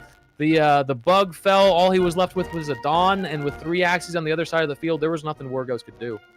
Yeah, it's like this is a ticking time bomb right there, Ryan. Like if you take out that is exponentially decreasing the chances of that guy winning, right? And that's what happened. Like Wargos noticed it and like, okay, nope, I'm not gonna be winning with this setup right now. And considering that the damage is distributed so much, right? That it's distributed so much over at the Axies that this is not gonna work. So I'm thinking that since Wargos is using the Toothless Bite Axies that he has right there, he might switch them over because it's already like a telltale that we're seeing right now. It's like Toothless Bite. No, why not use Piranha if you have another one, right? That would have a better amount of damage. Yeah, I mean, very interesting how Wargos had very little options in terms of Axies to counterplay what Wargos was bringing. Alex Richmond just a lot of his Axies were sustained, and I feel like any sustained choice would have been an automatic loss. But just by switching up his Axies placement, by putting the mech in the middle and by putting the Aqua in the back, he was able to counter the entire strategy and actually come out on top in this match. So it is now 1-1 Wargos versus Alex Richmond. We are going into game 3 very shortly here. But man, yeah, that testament of just being able to switch up Axie placement to take advantage of the enemy strategy is huge. That's huge. Because a lot of people will be like, placement doesn't matter that much. But yeah, just being able to switch over from the middle to the back and then to come back that hard. I think that's extremely exciting. Yeah, extremely exciting indeed. And yeah, we shows see a lot of ingenuity. Yeah, it's like it's an active how to say it, active answer towards the comp that that we saw Wargos commit into. So I'm seeing like he already had committed to a possible difference right there in the mid with the Piranha. So I'm seeing like maybe he's gonna be switching over to another one of his Topaz teams. Like if I remember correctly, it was Wargos who had the whole Topaz, right? Like, right. I think Wargos 10 Topaz Axies. Okay. I think every Topaz Axie he bought for the entirety of season 3 showed up in his Axie pool today. Man, I'm thinking like maybe if I'm a breeder for Topaz Axie during the season, like I'll be ROI like with just one breed, like one whole litter right there. Like this, it's such a good investment. But again, of course, Wargos just picked out the right cards. Like some of those Axies were, discards. Some of them were ramps, like Garish Worm.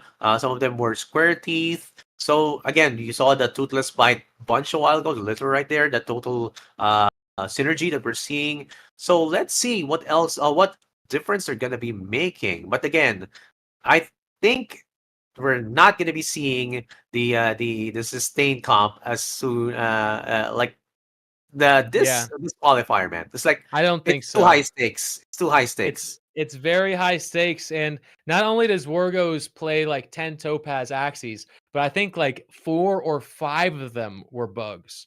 So even if he doesn't want to play Toothless Bite anymore, I think that there's like 3 or 4 different options for him to throw a bug in there and still play that Shield Leecher in order to counterplay the sustain. So I don't think we're going to see it happen, at least not in this match. But I do think that we see some change ups. I think that him switching out.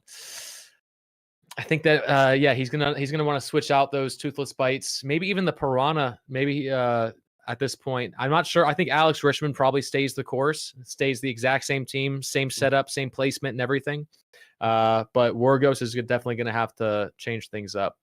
Yeah, definitely has to change things up. Especially, you can see that Alex Richmond is catching up. He's like adapting. That's it. That's the whole strategy right here, and it's really important that you can see your opponent's inventory, the ones that they brought over to the tournament. Like that makes you say, well, what else can I do with my very own litter right here, with my very own picks to go against my opponent? And I'm thinking, is Pure Instinct the way to go? Right? He has a 20% extra damage, right?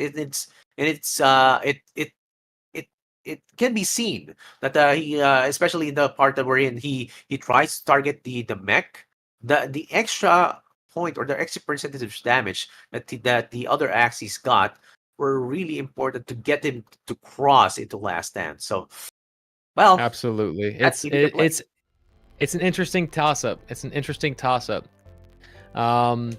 But yeah, I want to see Alex Richmond come up on top, man. He is the underdog here. Wargos is a known player. He's been around the scene for a long time. Alex Richmond is, if I'm not mistaken, currently a guildless player.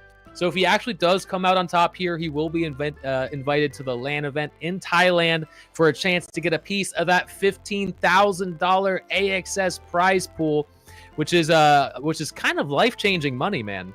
Yeah. Especially that first place, 3,000 AXS. Let me do a quick calculation here.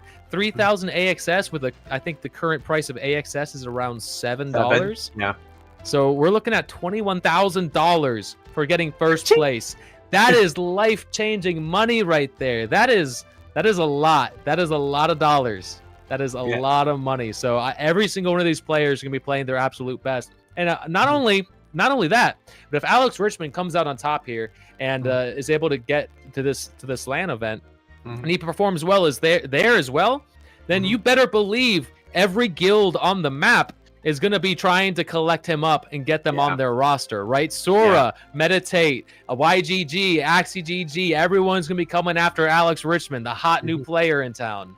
Yeah, and you know, if you go in and win the AxieTh World Battle, and while you're still in Bangkok, just go in and enjoy the place, guys. And of course, if you don't get to win the first qualifier, you have 3 more qualifiers to join in.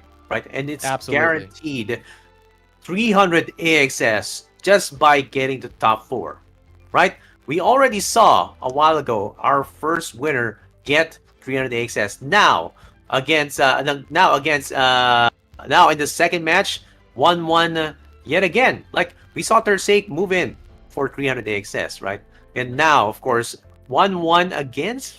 For Alex Richmond and Wargos, it's really a sweaty match in the first day of the qualifiers. Like no clean sweeps as of the moment right now, Ryan. And it's all game 3 battles, all game 3 battles.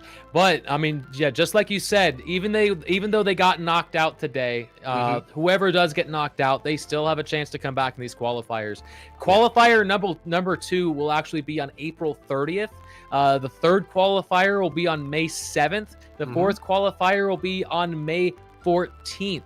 So all of these players will have more chances to come back, get top 4, and get invited to the final LAN event.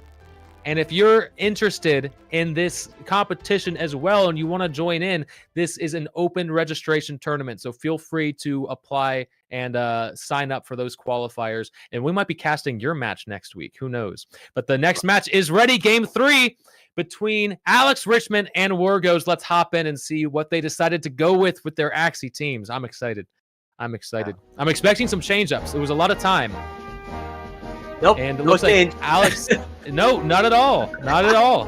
Maybe they were just biding their time trying to get into the opponent's head. Because at this level of competition, that is a huge factor. Being able to play these little mind games, these little mental chess matches with your opponent, just by maybe you don't switch up your team at all, but you take all the time in the world, making your opponent think that you're going to switch things up, which makes them second guess their own team pick.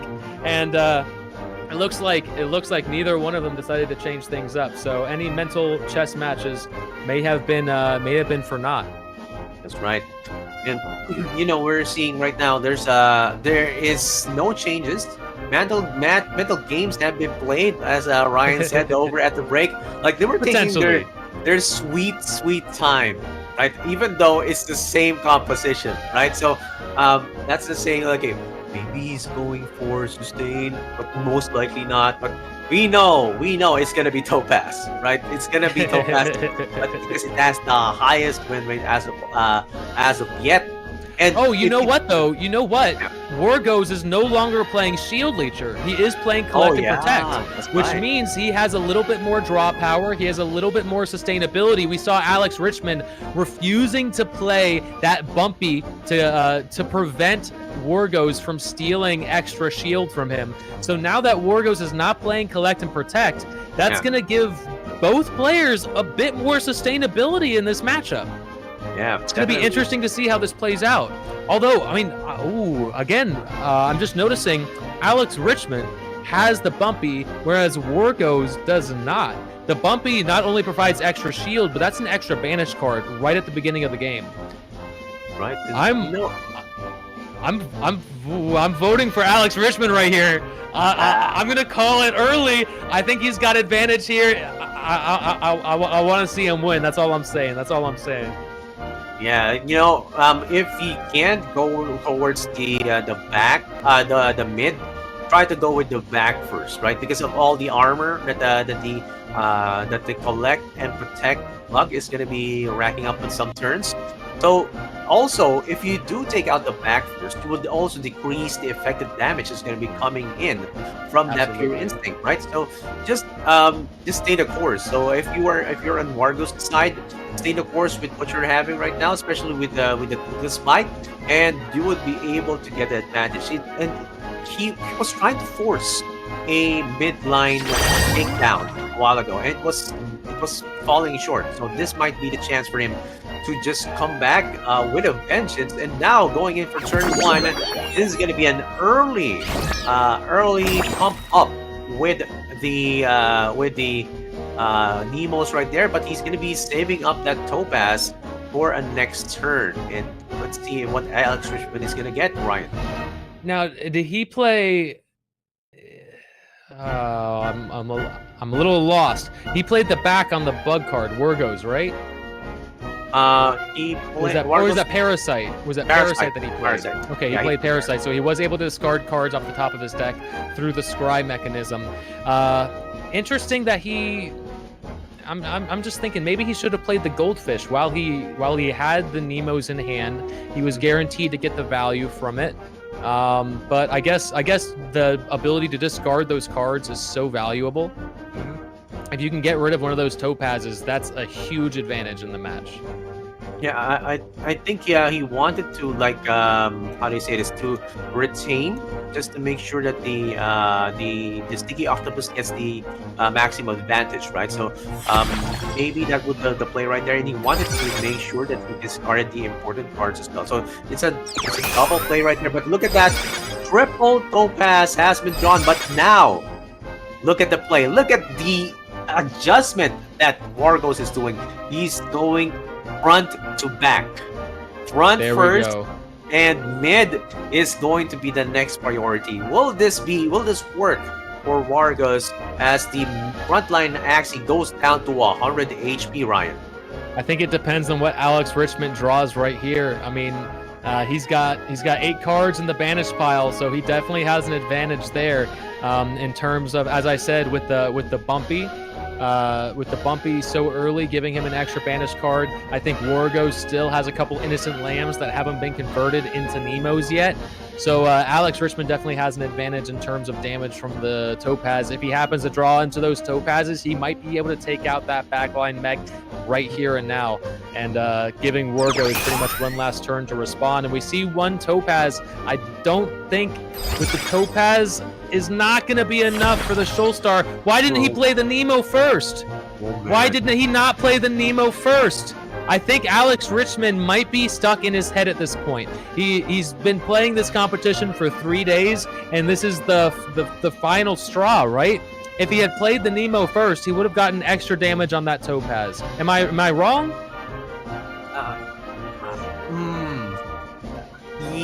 Yeah, I think there would be extra damage right there, because if he played the Nemo first, that would he would reach the max right here with the 10 banish.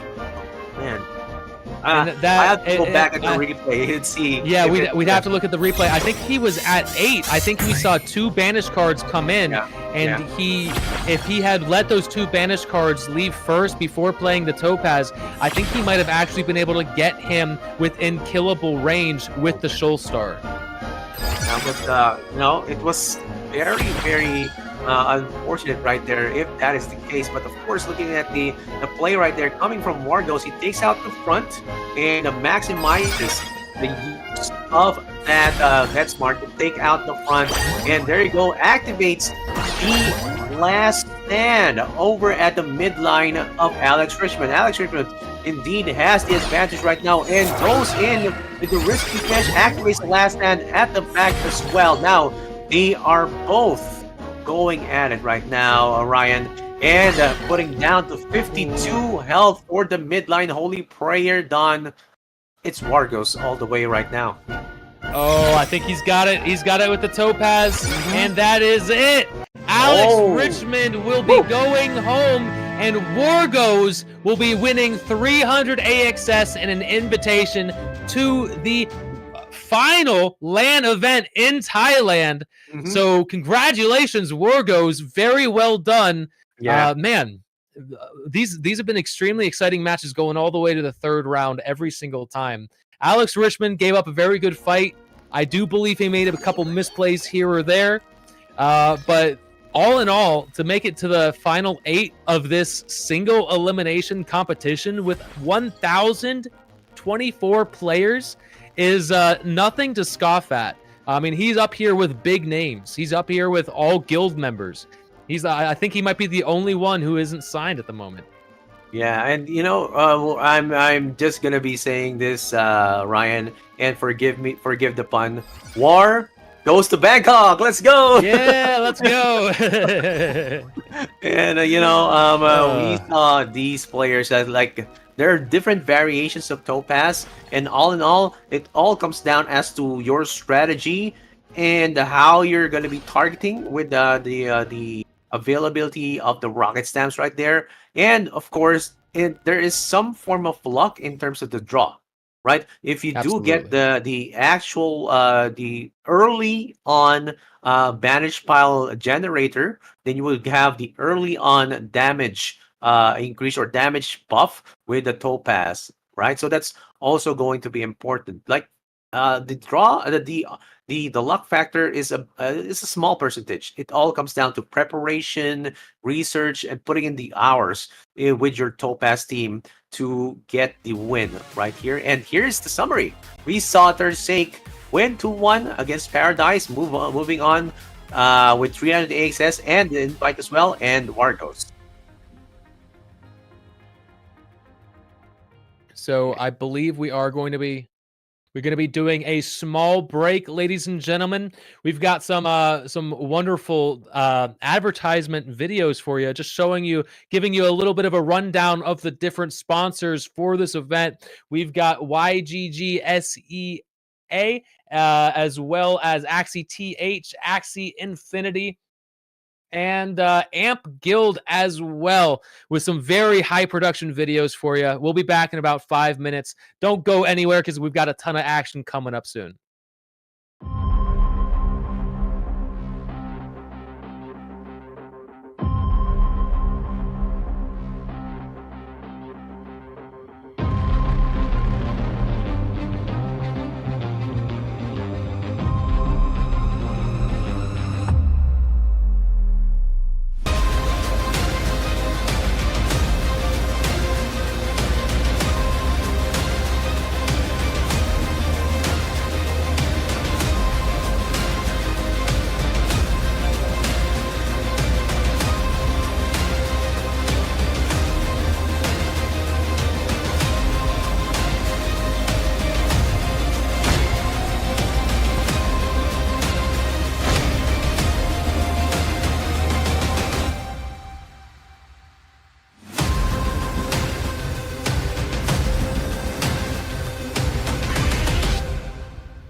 Hi, my name is Chung, the CEO and co-founder of Sky Babies. Today, we are entering a new chapter of the Ronin network with a new delegated proof of stake upgrade, Let's build together.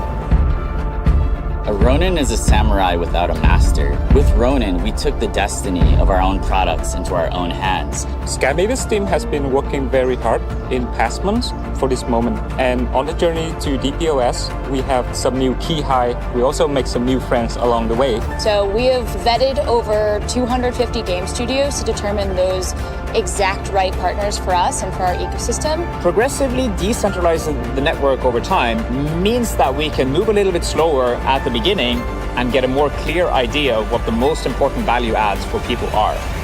And now we can really start to see the fruits of our labor.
Welcome back, everybody, to the AxieTh World Battle Bangkok Tournament 2023. This is one of the biggest tournaments in Axie Infinity so far, with a 15,000 AXS prize pool on the line. We are in the top 8 right now. We've seen 2 players succeed and successfully get invited to the final LAN event and earn a little bit of AXS along the way. We still have 2 more epic battles for you today between competitors.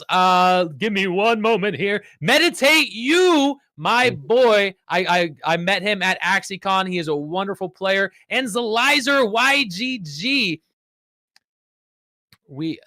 And Zelizer YGG versus Meditate You will be our next matchup. We also have Rollo from Sora and Tepui, who is also one of those unknown, ungilded players, I believe. He is right now our underdog, along with Alex Richmond, who put up a hell of a fight, but ended up falling short. And I'm really excited to see what these next 2 matches bring. Excelsior, how are you feeling so far, man? I'm feeling excited, man. Like, I'm seeing a lot of variations of Topaz right now. I didn't know there were a lot of shades of red from this tournament right now. And I was commenting over at the chat right now, like, they're saying it's Topaz Infinity. Yeah, Topaz is indeed an Infinity Stone that we're seeing right here in the matchup here at AxieTh World Battle Bangkok 2023, and the first qualifier as well. And I'm excited to see the matchup between Meditates You and Zelizer from YGG. And let's look at the Axies that Meditates You is gonna be bringing right now. Like, this is very interesting.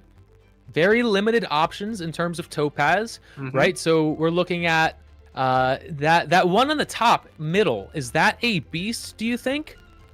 Top Or middle. Is that potentially a Dawn? It's potentially a bug with the red tint. Bug, right. The red tint is ever so slightly noticeable, but you can kind of see it there on the bumpy. So we've got a couple different Topaz options. He could go with the Beast mid with Endless Anger, or he could go with the Dawn instead with Holy Prayer to get that 10% damage buff across the team, or maybe even a Healing Force as well. I'd love to see something different. But as again, he's also got a lot of sustain power here, a lot of sustainability Axies. Whether or not we see them come into play is all going to be determined by what Zelizer is playing. And if Zelizer has a nice bug Topaz Axie, I don't think we see the sustain come out. I think it's as simple as that.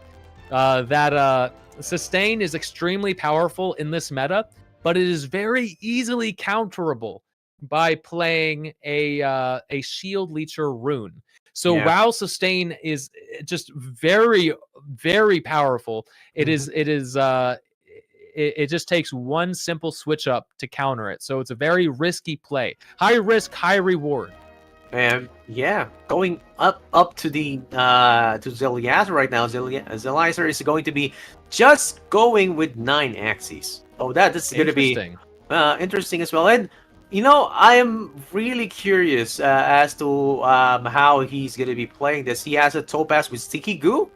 He has a Topaz with Scry right there, and there you go. There's the 10th Axie. It just took a little bit of time to load up, ladies and gentlemen, but he is playing 10 Axies. Do not worry. He is a beast Zelizer. I met him at AxieCon as well, and if he has the chance to bring 10 Axies, I bet you anything he's gonna bring all 10 Axies. Like from what it looks like, it's just like, I'm missing one Axie. I'm gonna buy one right now. It's right there loaded. No, I believe all these Axies needed to be registered before the beginning of the qualifier match, which started 2 days ago. So these Axies have been locked in, and this is what's brought him all the way to the top 8. And whether or not it's going to make him top 4 is yet to be seen. You and Zelizer are both hardcore competitors. They are now ready in the match. So let's hop in and see what teams they've decided to roll with.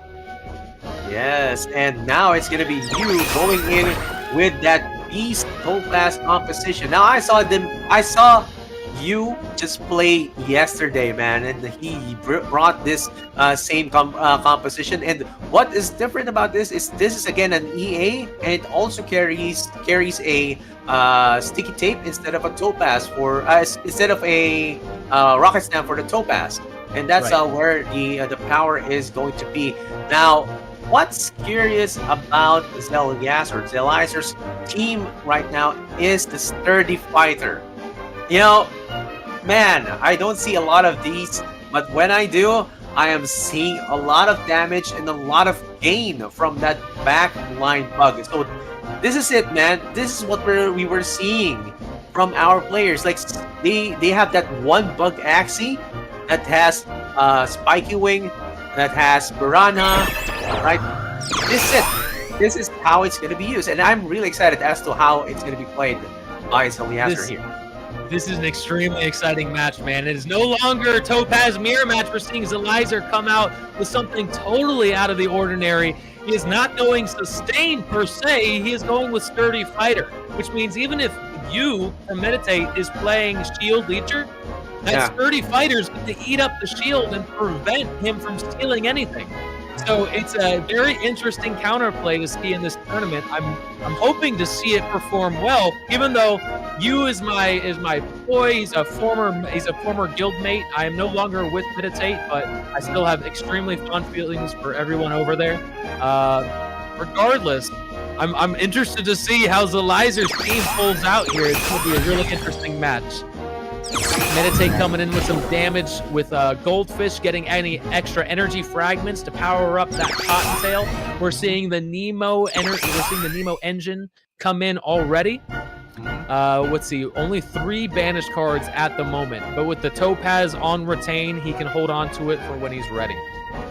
Right, and of course, there's a strategy right now for the Lyser is just to make sure that the front is going to get the blunt of the damage as well, Ryan. So, like, what we're going to be seeing here is you is going to be forced down the line to take the damage right there in the front. And you can see the teal shell right there. I haven't seen a lot of the teal shell over at rank, but now when you do see it, it's like, you know, look, that's a rare species right there that we're seeing right now. And of course, bring it over towards the qualifiers is such a big brain move for Zelizer. And now we're seeing him using that pincer, using the spiking wing, doing that pure 114 damage. Man, That what is armor? Spicy. What armor? I know the bumpy, the shield coming in just doesn't even make a difference for Zelizer. He's like, I don't care. I've got the spiky wing. I'm gonna swing right underneath that armor and just deal some pure damage to your face. Now, while Yu's doing some heavy damage here, he's already got the frontliner into last stand activation mode. And a little bit of shield on the back there. He is protecting that last stand mech from any backdoor potential from Zelizer. I have not seen all of the charms attached to his Axies, but I do know that he has Piranha there. So Piranha going into the back lane with a lot of shield from the sturdy fighter could be a bad news for you. Yeah. But with that shield, he's going to protect himself. The Piranha's going to go into the front, take out his frontliner, and now he's going in for the beast.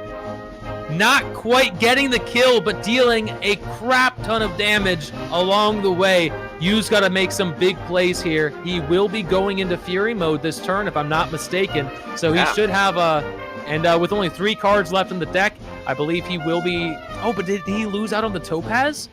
Did his Topaz get discarded?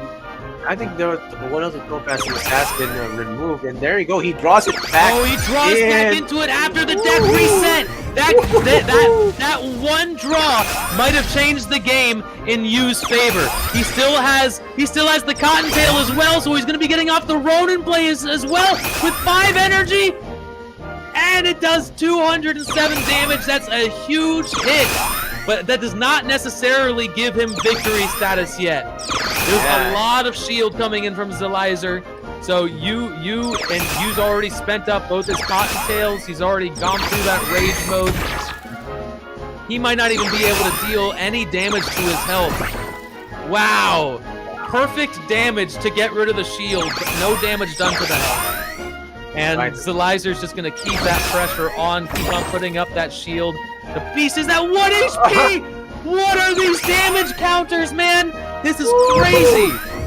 Man, definitely crazy with the damage counter. And you know, Zelizer knows that he is on the back pedal right there and puts in a surrender. Like, not even getting to proc that last stand right there is the game, like the game-defining moment, right? We saw the bumpy and the active participation of you to put in some more armor towards the back, because I've been a victim of this composition from Zelizer. If you do put in all the armor or the damage right there, like there's around 290s going in towards your Axie, and it can easily be like one-shotted if it goes down to a low enough health, right? So he's protecting it so much so that almost all the just went to the back, man. And since it's not activated and he was able to take out 2 Axies early on, you know, it's already a ticking time bomb. It's already time well spent. If I go for the sturdy fighter of Zelizer, it's already out of the game. It was a very interesting play. I love the fact that he pulled it out, but it was just a matter of time before that last stand Axie drew into the Topaz and started breaking through that shield and dealing heavy damage. I do wish he hadn't have given up. I wish he would have stayed course. because you never do know what can happen in these matches if bad card draw comes into play.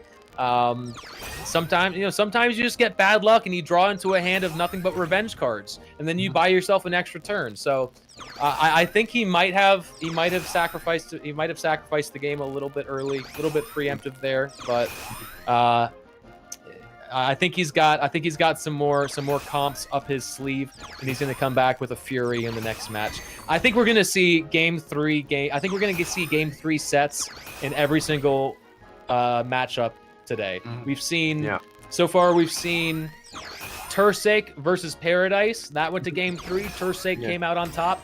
We saw Alex Richmond versus Wargos. That went to game 3, and Wargos came out on top. Now Meditate versus Zelizer. You is 1 game up. Zelizer is on the back foot. I am expecting to see some switch ups here. I think we might see Zelizer go with a different comp. Whether or not he goes something more sustainy or goes with the tried and true Topaz method is yet to be seen. What do you think he switches up to, in your opinion? He switches up to a Topaz team with Rocket Stamp. That's it. Right. That's the answer right there. And from the previous matches, I've seen you fall down from his semifinals with that composition, right? Or rather, fall down from the finals in one tournament from that composition. And it's really important for you to get in and target the back.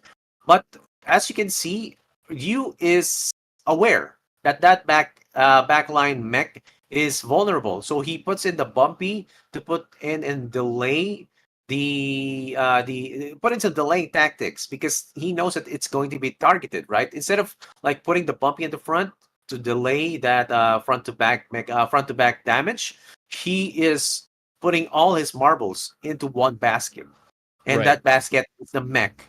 And it has to be protected, right? That is your golden goose to get into the LAN finals or the LAN playoffs over at Thailand, right? So yeah, making sure, right? Man. And it's an interesting play. It's an interesting play because the majority of the time you're just losing value on the shield. You put the shield on the backliner every time. If they don't attack into the backliner, that's essentially wasted value. But what it does is it buys him time and keeps that Axie alive, because that Axie is much more valuable late game than it is early game. So while he's losing value, he's buying himself time. Very interesting play. It worked out well for you from Meditate. And we are going to be hopping into game 2 here. I'm excited to see what Zelizer changes up to, because obviously that sturdy fighter is not working out too well for him. And maybe he comes back and brings us to game 3. That's what I'm hoping to see. That's right. And let's see if on game 2, if there will be adjustments coming in from the side of Zelizer right there. And, Topaz versus Topaz is... although you can see it a lot over at these tournaments, it is the obvious and obvious choice for you to counter that. I've rarely seen someone go with sustain and just go at it. Like, there is a higher ceiling of mastery with the sustain Tassels team, right? But Topaz, being the powerful composition that it is, there is a there is a higher damage potential than there is a higher defense potential if you don't have if you put in maybe a shield leecher. That would be the only counter right there. And still maintaining Topaz for Zelizer will be the key here, and that's what we're seeing right now, Ryan. Ooh, interesting team change up. So Yu is staying course. He's got the same team. We're seeing Collect and Protect in the front, Endless Anger in the middle, and that Last Stand in the back.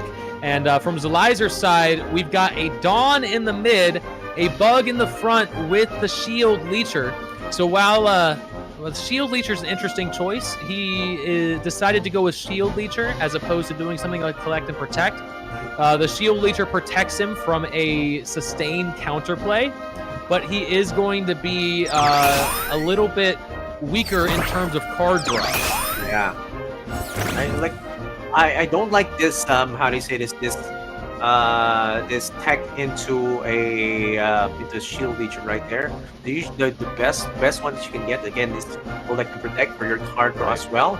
But again, we might see some turn-ups right here because he saw, Eliezer saw that there is an advantage over at U side in terms of the shield going to the back line. So that investment has been seen. So this is the answer for Eliezer. Like, okay, I'm gonna be using shield leader so that your backline is gonna be gonna have his pants pulled down, so that you will be able to get him where it hurts, and we can see it right now. And I don't know if it's going to have the advantage or have the return of investment right now, but let's see. With that square teeth, it goes in. Oh, he is focusing on the mid. He is focusing on the mid. Very interesting choice. Now that discard came in, I think that got rid of one of the topazes. It's not a huge deal this early, considering Yu does not have any cards in the banish pile at the moment. He's going to have to draw into a Nemo or an Innocent Lamb to start to get that engine running.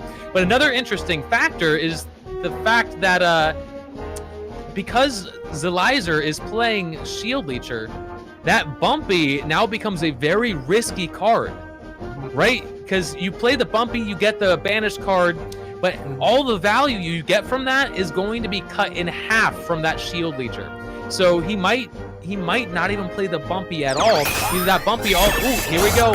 The Bumpy is worth it. He decides the Bumpy is worth it. It also has the Taunt Charm on it, which will protect that beast from going down. He wants to make sure that beast stays alive one extra turn so that he can get into that Fury mode and have a really heavy hitting turn. He can lose the bug and still come out on top. If he loses the beast, he's going to be on the back foot.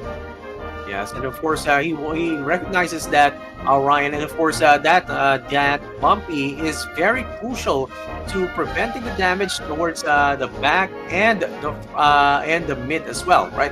So this is what we're seeing right now is a development towards Yu's side. He may be able to go for a double kill, but he will still have to maintain his back line so that it's going to be a possible mech versus mech situation. And now, of course, the Eliezer is going to be pumping up his very own Topaz right now, going in with the Babylonia first for that extra damage with the vulnerable, but fails to take down the front. This is it.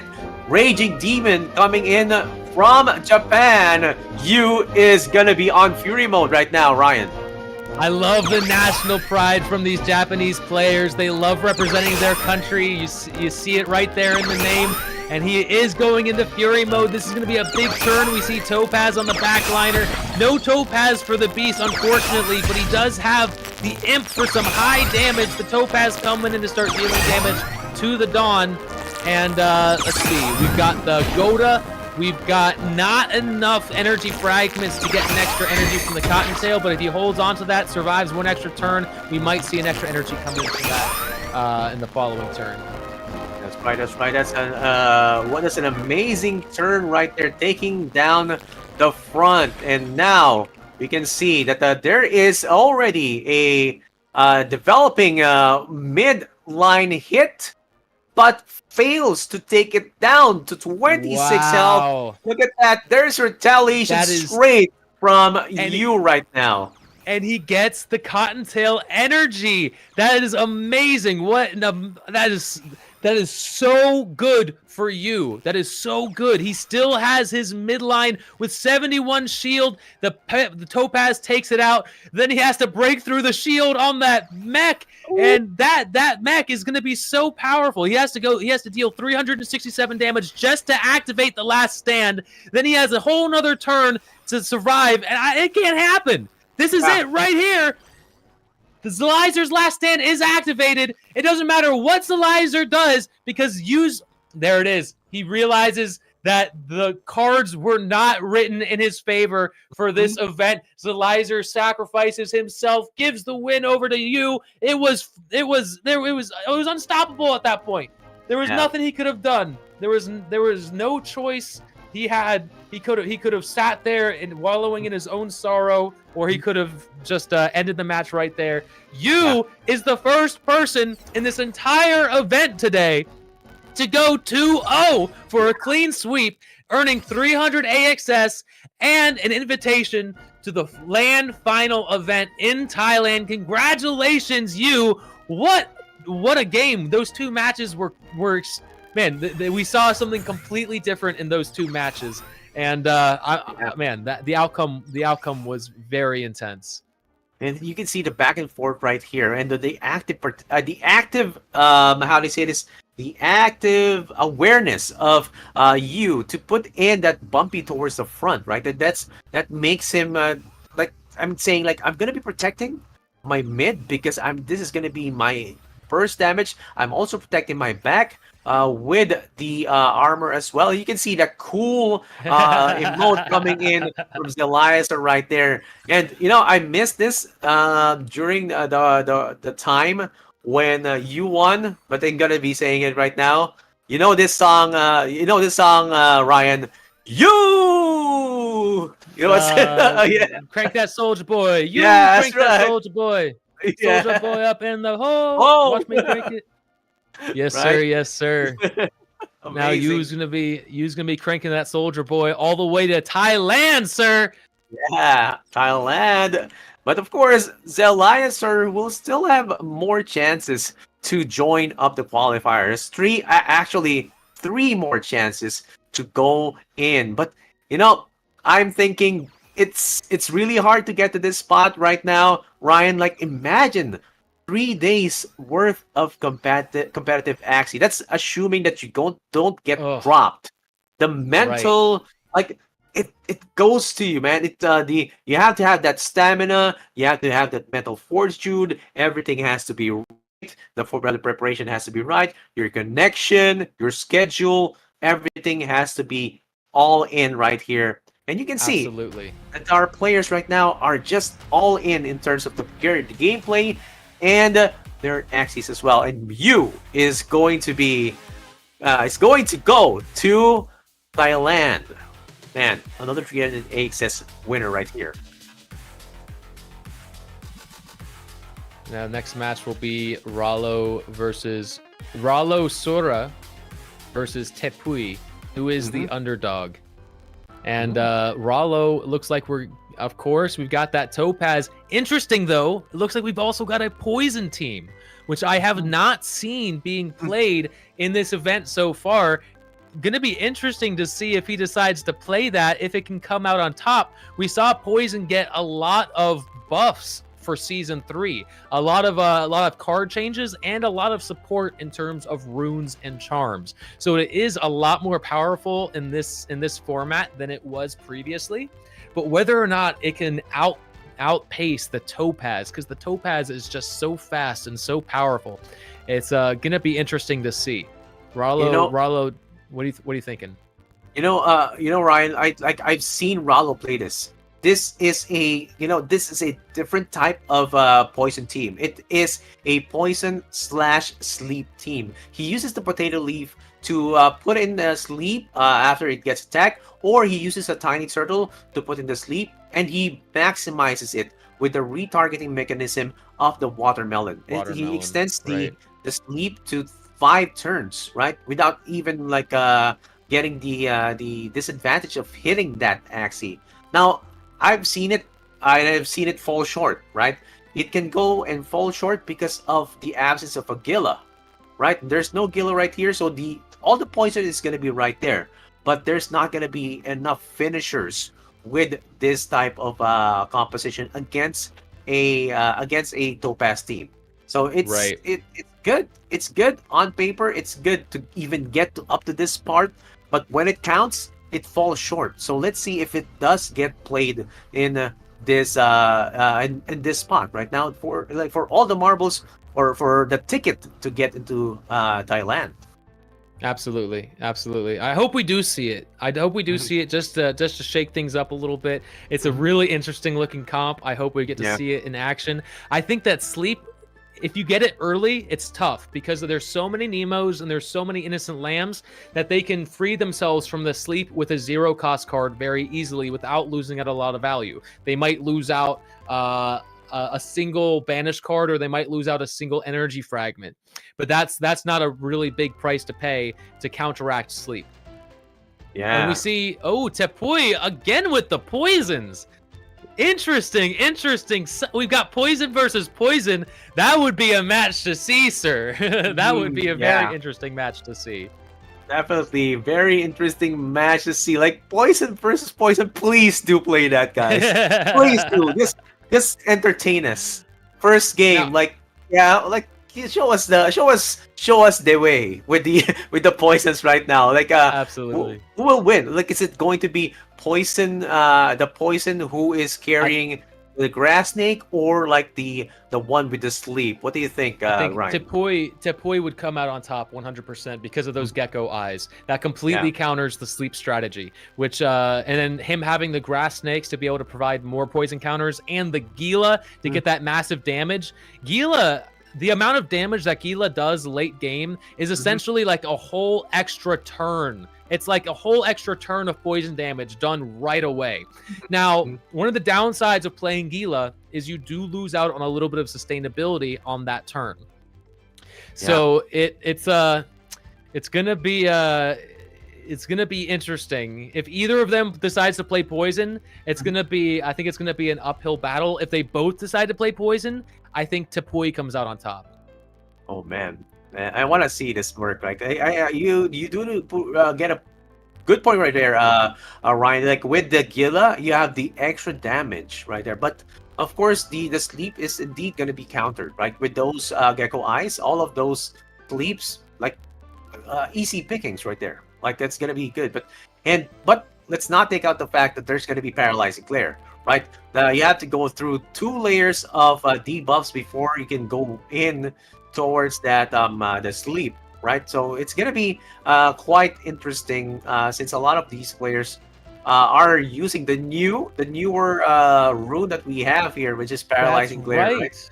That's right. That is a huge difference. Like I said, Poison got a lot of support in this new season, and one of that is paralyzing glare. So this Axie's debuff abilities apply doubt for 2 turns.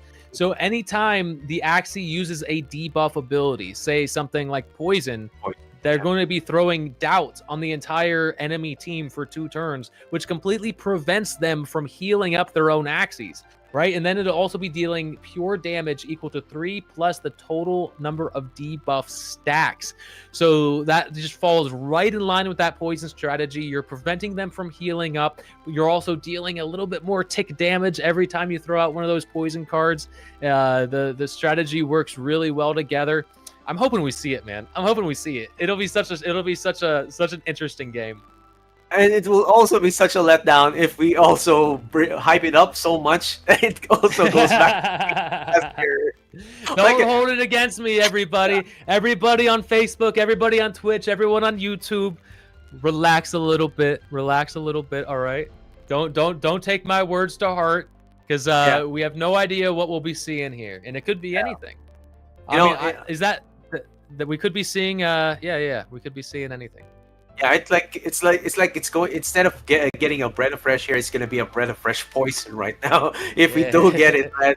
And it's looking at the text that they have over at their topasses. I'm seeing some of good redirection cards that they have right there. I saw a while ago a dual blade which has a good you can put in some damage, like chip damage that you would need. But I feel the best card for the horn part is gonna be the show star, right? Even though because you're gonna be focusing on your topaz to deal the bulk of the damage, and when you get it to less 90 or less, then you would be able to use your show star. That's gonna be the damage that you need, right? It's such a good card, man. It has retain, so it always stays in your hand. It can target any creature, even if there's taunt on the field. So even if the frontliner's taunted and you want to kill the backliner, you can still target it with Soulstar because it is not an attack card. It is a skill card. All you need to do is get them below 90 HP. It also goes past shield, so they can throw up 200 shield on their Axie trying to protect it, and all you have to do is hit them with that Soulstar, and bye-bye. It is just it is so versatile as a card, and because it has retain, you can just hold on to it until you need it. And yeah, it's really, really good. I think it is probably best in slot for the horn card. Yeah. So let's see. Let's see if they will be, going with the Topaz again. And man, I wouldn't want to say this because it's so high stakes, but it's such a high risk as well to go with that. Like you use a poison, and then the other guy uses like Topaz and just rails you down the line. Like the poison is not even going to take effect. Like let's say in terms of a drug or a medicine, like Topaz is going to be like the fast acting one, and poison is going to be the slow acting one. It's like going to take it's a slow burn, right? And but and you can see it. It's with those matchups. So we'll see. No sustain though. That we're seeing right now, Ryan, over at the comps. No, we don't see any of those sustain shield comps. So these guys are bringing another set of Axies right now, and yeah, I'm excited to see which one of these two will be moving forward. I think it could be. I didn't know. I didn't see if all the poison Axies were just reptiles, or if there was possibly a dusk on the pool as well. If so, they could be going with some sort of gloomy dice strategy. If they're able to get fear on their opponent's Axies, if they're able to keep that engine running, if they're able to keep the fear on there and prevent them from playing too many damage cards, because every time they throw out a damage card with fear on the Axie, they'll be shuffling a confused card into their deck, which is just going to ruin their card draw and make consistent hands extremely difficult to get, right? If you're not drawing one or two confused cards every turn, then they're going to stack up, and then you're going to get a turn with nothing but confused cards and basically waste an entire turn. So that could be a potential strategy that we see. But then again, like you said, it is very high risk at this point in the tournament. They've gotten all the way to the top 8. They fought their way through 1,024 players to get to this top 8 situation. So I feel like they're gonna want to play it safe, not like Zelizer, right? Not Zelizer is a maverick, man. He's like, I'm gonna show you like you can win against this composition with the what I'm gonna be bringing right now. But it was a valiant effort to say. I do admire his effort for that, and I have been victimized over at the ladder with that specific composition, Sturdy Fighter.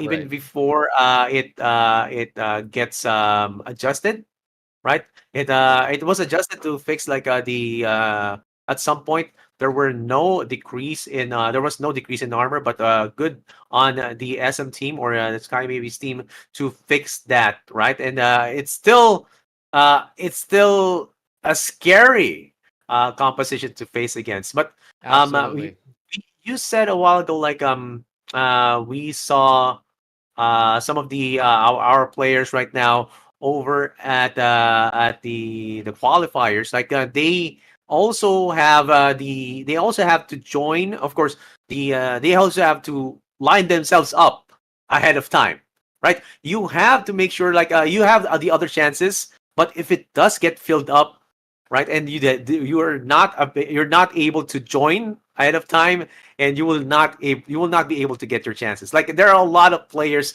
trying to vie for that spot. So if you do get to have your time and you do want to join the qualifiers, you have to do it now, guys. I'm just telling you, do it now. Do it ahead of time. Join all 4.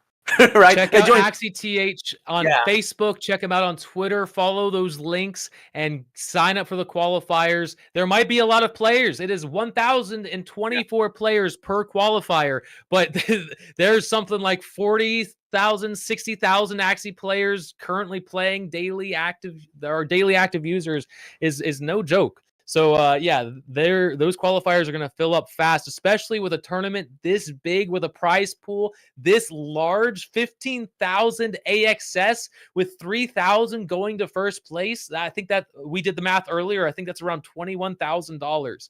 So I mean, there's real life changing money going around in this competition. I do believe the first match is ready. Let's hop in and decide and figure out what these two players have decided. Are we going to see double poison? Are we going to see more Topaz? And it's more Topaz. It's Topaz. You can't blame a man for dreaming. You cannot blame a man for dreaming, Excelsior. Man, it's okay. It's okay. We're gonna get there. But of course, this is gonna be a different Topaz. Rallo is gonna be bringing the Endless Anger Topaz versus a possible Rocket Stamp Topaz right there. So Tepoy, I'm assuming he is going to be using that Rocket Stamp to target. But of course, the double bumpy coming in from Rallo is gonna be put up right now, and he is gonna be investing that bumpy towards the back. Right now, wow, getting the taunt this early, it's an interesting choice, right? So there's not a lot of damage coming in this early. There's no cards left. There's no cards in the banished pile yet, so Topaz isn't going to be hitting for too much damage. He's also going to be low on energy, only 2 energy coming in, and one of those energy might be spent on the bumpy itself. So not a lot of damage, but that potential. If he does happen to draw into an Innocent Lamb and a Topaz here, that's 5 banished cards, and he throws in the Topaz. He needs to, I mean, because he wants to take out the last stand early. And in order to do that, he's going to need to chip away at it just a little bit. And we do see Nemo's, we do see Topaz. He throws out the bumpy. He's starting to put up that shield. Do we see the Topaz come out, or is he going to hold on to that for the following turn? Oh, Garish Worm instead. Topaz gets held on to the following turn. I think that was a good choice.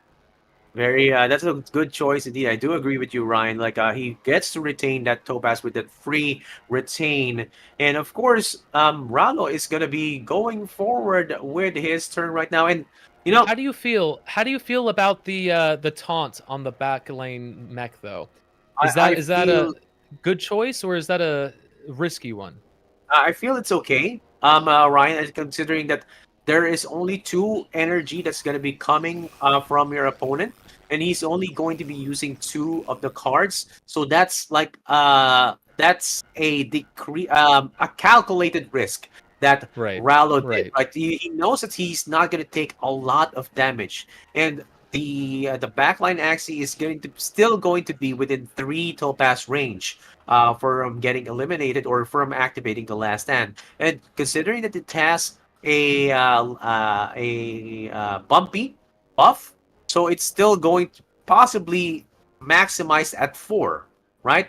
So this is a double strategy that Rallo is playing right now. He is also he's protecting the back and also protecting the mid, because the mid is going to be the one that's dealing the bulk of the damage. The back is going to be his insurance policy.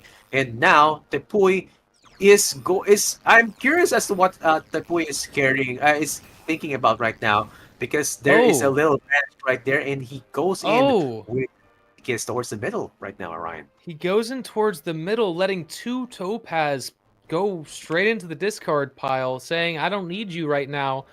He's got sticky tape on Little Branch. What do you think is the thought process there? I feel like at that point you just throw some generic health charms on your on your Axies. I don't see why. I mean, I think the only reason why you might want a sticky tape there is just to decrease the amount of cards in your deck to get a more consistent draw. But other than that, I don't really see Little Branch being a card that you really want to play. Yeah, I feel like it's just wasted energy with the amount of value you get from the discards. and the amount of damage you get from the Topaz, I just don't see 2 energy being played for Little Branch being worth it. Yeah, I don't see the worth right there as well. But I'm thinking, does the Axie have a red sage? Because there is a debuff right there in terms of the rage stacks. It's not going according to the usual evened out stacks. Right? Oh, right. So it's kind of curious what he was doing right there. There's the possible debuff, and now he's targeting the mid, and now of course that's gonna be going down to 85, and there you go, down to 30. Oh, let's go! Not quite enough Not to get the quite. kill. But is he gonna be able to get into rage mode, or is he gonna just? I don't think he has what it. He has the Goda. Yeah, he has the Goda. That'll give him the rage stacks. That's Fury mode right there. It was a nice attempt from Tepui to avoid that rage, but here it comes. Heavy damage coming in. He probably holds on to both those Cottontails, I think. In the following turn, he can actually get 2 extra energy. Of course, hoping that the beast survives, but with the Shoal Star on the line. Ooh, interesting. Yeah. He takes it out with AxieTh. I feel like Shoal Star. No, I guess he can hold on to Shoal Star. Keeping that in hand is probably better value. Yeah, I think it has better value right there, so that it doesn't go back. And you don't want to put it back into the cycle and just draw it instead of a Topaz right there, Ryan. So it's just a calculated approach yet again, and going in with a Square Teeth with the Mantis Dagger, discarding a potential damage output. But of course, this is going to be a mech versus mech situation after the damage has been put into. And look at that, Tepui has stacked that pins or that Square Teeth with a Rocket Stamp. That's next level gameplay right there. Like he really wants to target. This is interesting because the Topaz was in the discard pile, 5 cards in the draw pile. He has now gone through all the revenge cards, but he is not able to proc that last stand, which means the game has to go to Sora. This is it. This is it. No matter what he does, he's going to activate the last stand. Last stand cannot die. As soon as he ends his turn, his Axie fades away, and Rollo is taking game 1. This is the final match, everybody, in the first qualifier rounds for the AxieTh World Battle Bangkok Tournament 2023, one of the biggest tournaments of Axie Infinity has ever seen. And wow. So Rollo's up game 1. Tepui, our unknown underdog, is on the back foot here. He's going to have to win the next 2 games in order to qualify for the final LAN event in Thailand. But if he does not succeed today, of course, he can always re-qualify. He can go to the qualifier number 2, qualifier number 3, number 4. These are open qualifiers, everybody. So if you are interested in competing, go ahead and sign up for those qualifiers and make sure that you mark your calendars as well, because we're going to be doing this every single week to determine who our top 4 winners are for each qualifier and who's going to be heading to that world event. Very exciting stuff. Right, and this is the replay that we're seeing right now, Ryan. And I was actually paying more attention as to why that midline is down to 7 rage stacks, but maybe I was wrong. If there was, I wasn't able to catch it, man. If there was a red sage right there, because it just went down to 5, but he's still caught up. And this is a strategy right now, Ryan. If you are forcing your opponent to go in and have 2 priority targets, which is the Endless Anger Beast and the backline mech, you're basically distributing the damage across. Like you're actually actively distracting your opponent from focusing on just one Axie, right? And we saw that backline mech is indeed the priority. It has always been the priority for your damage, right? That that midline is one way or another. If you don't take it out in 2 turns, it's gonna activate this rage. It's almost always gonna activate this rage. So if you do take down the back line, you would have a greater chance as to your mech surviving the last stand, and it shows. Like he left Tepui left that back line surviving, and it bites him back in the end. Absolutely. Absolutely. Hopefully Tepui learns his lesson and comes back stronger in the second match. Because I'm very impressed. I'm very impressed with his ability to make it to this far. I mean, I think he's not necessarily new to competition. I think he's played in a couple of events. I think there was one we caught in Venezuela with his name flying around up there. So he might be, while I don't think that he is currently signed to any guild, he seems to be very familiar with the tournament mindset, and he's made it all the way to the top 8 within 1,024 players. So very impressed to have made it this far, and I'm hoping to see these underdogs get all the way to Thailand. That's what I'm hoping to see. I'm always rooting for the underdog. Yeah, and let's see. It's if that's going to be the case, right? It's like we want to see the underdogs perform really well right now. Like they have to get those spots, but of course they have to get in those hours and spot those plays, right? We have seen this time and again. Making sure that you take out the mech is priority one.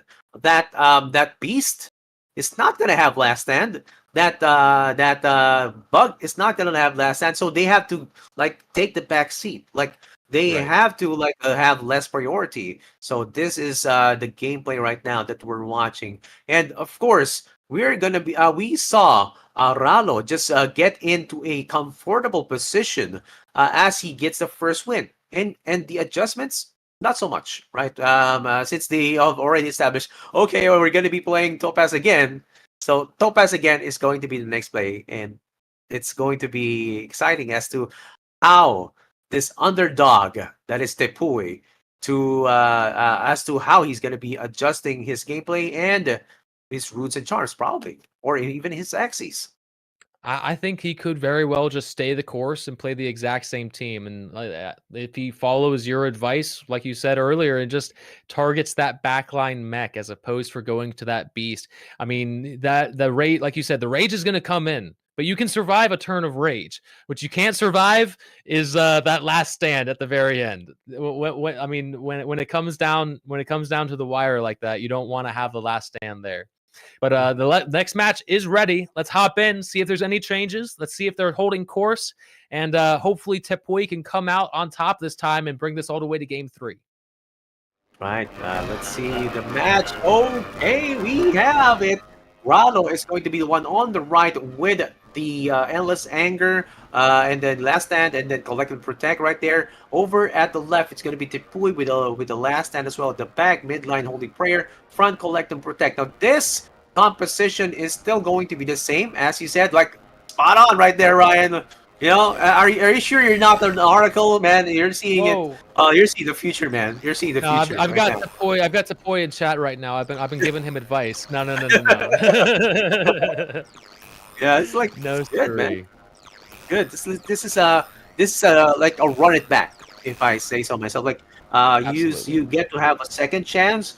Maybe if he does draw it right, he will target the back line. You know, he has all the tools. He even has the square teeth over on toe with the back line right there with rocket stamp as well. So this is an opportunity for Tepui to get back and on the scoreboard and not get swept out with a 2-0.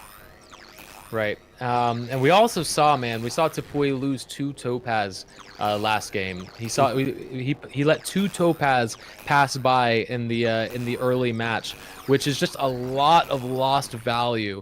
So, I mean, the cards were a little bit stacked against him in that game 1. He does draw into a Topaz pretty early again, but already with 5 cards in the banish pile, it's definitely not bad value to throw that out. I think he's going to come back this time. I think he's going to come back this time. Yeah, you're saying a good point right there, Ryan. It's like you see a topaz, and a topaz is a rare gem. A rare gem. You don't pass on that rare opportunity to deal that much damage, right? And considering that these topazes don't have a retain, right? No sticky Ooh, tape. that's 7. That's 7. That's 145 damage There you coming in from go. both sides. That backline mech is so weak. That's 1 topaz away from death. And it looks like Tepui knows exactly what he needs to do. Unfortunately, he did not get him below 90 HP, so the Shoal Star will not proc, but it is only 1 topaz away from death, which is pretty Yeah. big. That's pretty big. Yeah, and considering that his draw is going to be like thinned out, yeah, he has a total of 1 in 7. Right? Is it 1 in 7? 1 in I think he still 3. has 1 in 1 3. topaz. Yeah, he I think he's guaranteed to draw the topaz next Yeah. turn. Yeah, Whether or not Rollo puts up enough shield to protect himself from that topaz. Oh, we see a taunt. I didn't even realize we were looking at 2 bumpies. That just totally slid by my radar. But he had another bumpy just waiting there with with the taunt charm on deck. He throws it up on his frontline bug, protecting his back line mech. So even though Tepui is guaranteed to draw into a topaz here, there's no way for him to get to that mech. Man, that's next level play right there. That bumpy has been retained. Has been retained, or has been, has been a great tool for Aralo to use at this specific moment. Now, you see that the draw is already right there. The 3rd topaz has been drawn out, and you can see that he also has the square teeth to redirect the target. Now I see where the red sage is right now, Ryan. It's there on the mosquito at the front, so that's going to be the one that he is banking on to decrease the rage stacks as well. But yeah, amazing play from Ralo, redirected damage towards the front, and now the damage has been redistributed. This is he has him where he wants him to be. Ralo has Tepui where he wants him to be, like redirected damage, and now it's time for the burst, for the raging demon, for the fury to be activated. Ryan, this is it. This is it. This is gonna be a big turn from Rollo here, and whether or not Tepui can survive this onslaught is gonna be tough. I think that bug's gonna drop. I think that Dawn is gonna get really, really low. We see the topaz from the beast. That is big. That is really big. That's a ton of damage. And boom, that's a dead bug. And we're gonna see 144 damage coming in from that imp. The Ronin coming in for 172 damage, and he decides to hold onto that topaz for the next turn. Was it?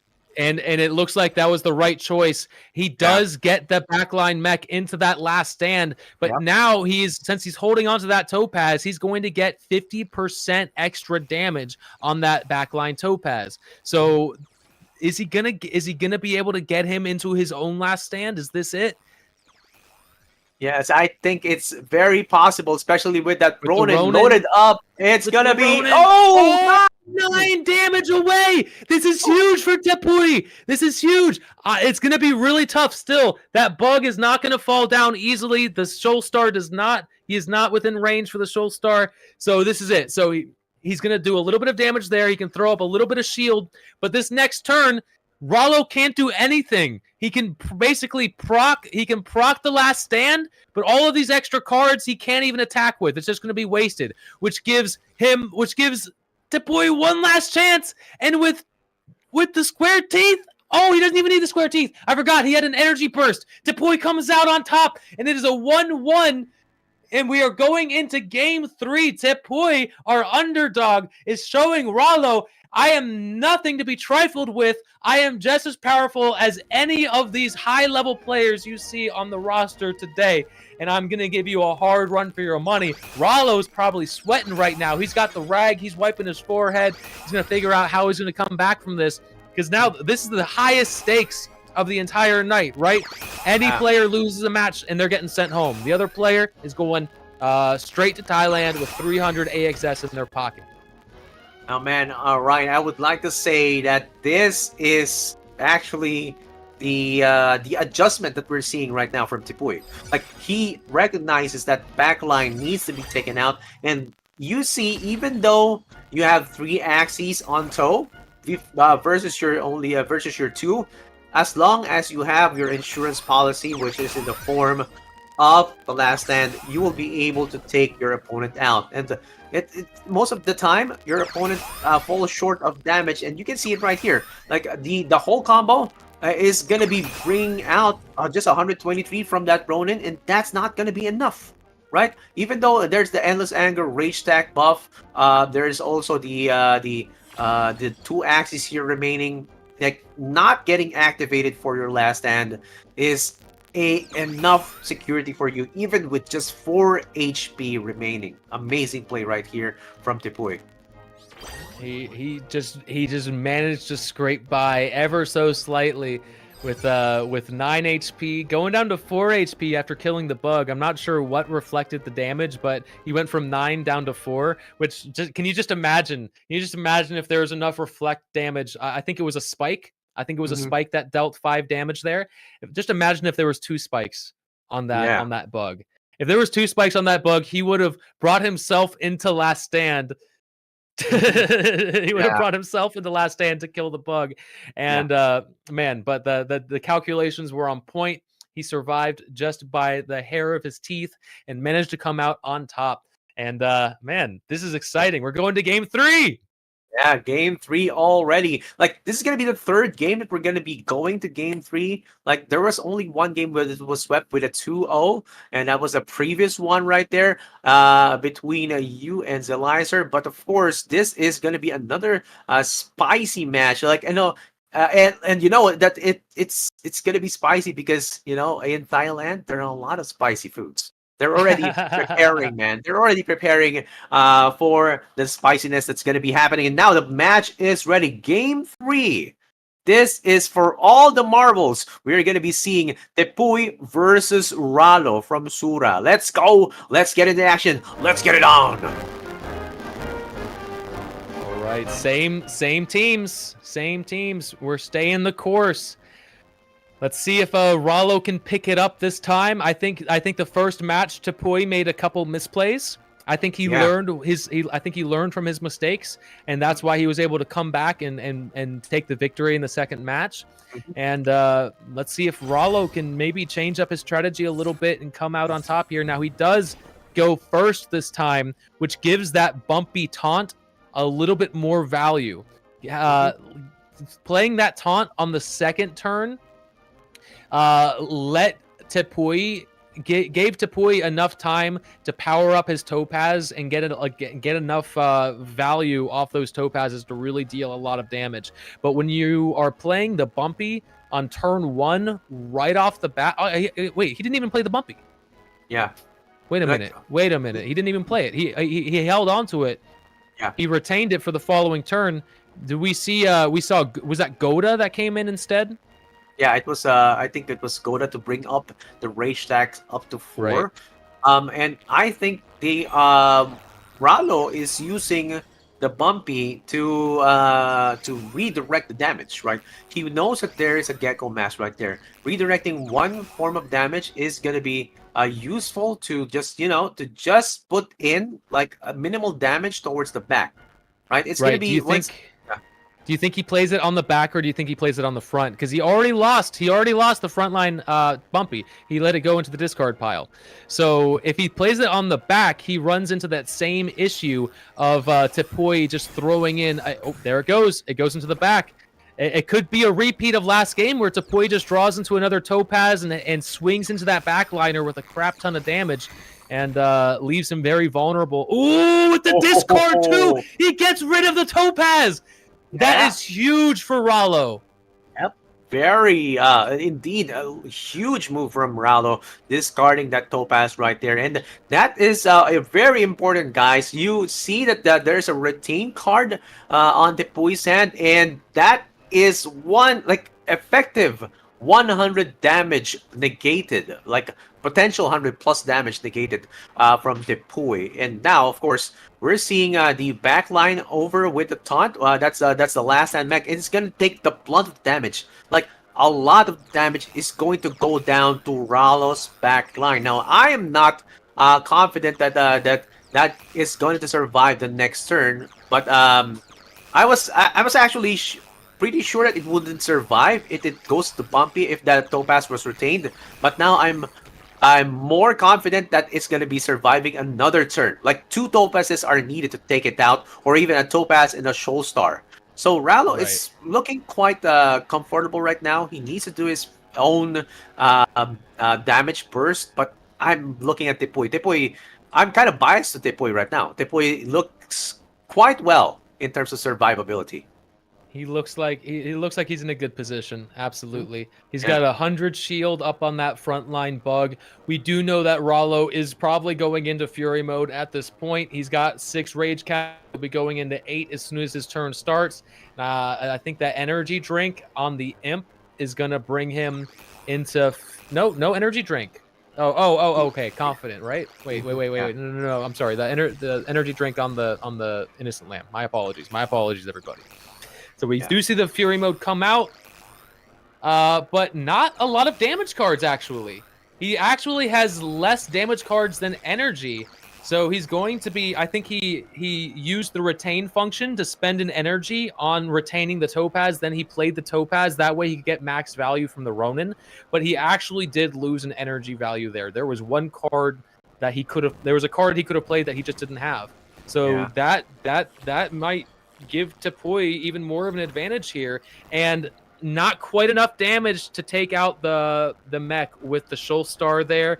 The mech is still pretty healthy, about 1 Topaz away, but with the Bumpy constantly putting up shield, it is still going to be tough for Depuy to come out on top here. And now with 2 Topazes coming in, this is going to be a big turn for Rallo.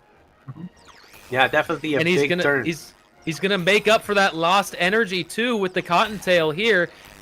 There we go. We see it getting played. Is he going to go in with the Goldfish there and retain the Imp? Yes, sirree. And now it's a 1v3 situation, and this is looking really rough for Depuy. The Shoal Star does come in, and the backline last stand is activated, but is it going to be all for naught? We see the Topaz for the backline just get drawn, which is going to be huge value. That's like 225 damage just on its own.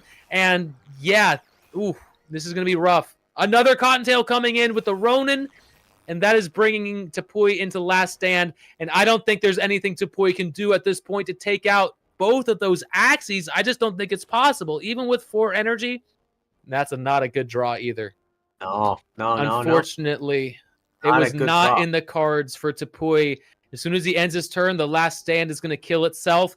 And it looks like Rallo is becoming our victor of the last match of the night for this qualifier round. And he will be going to the LAN final event in Thailand, as well as earning 300 AXS along the way. Congratulations, Rallo.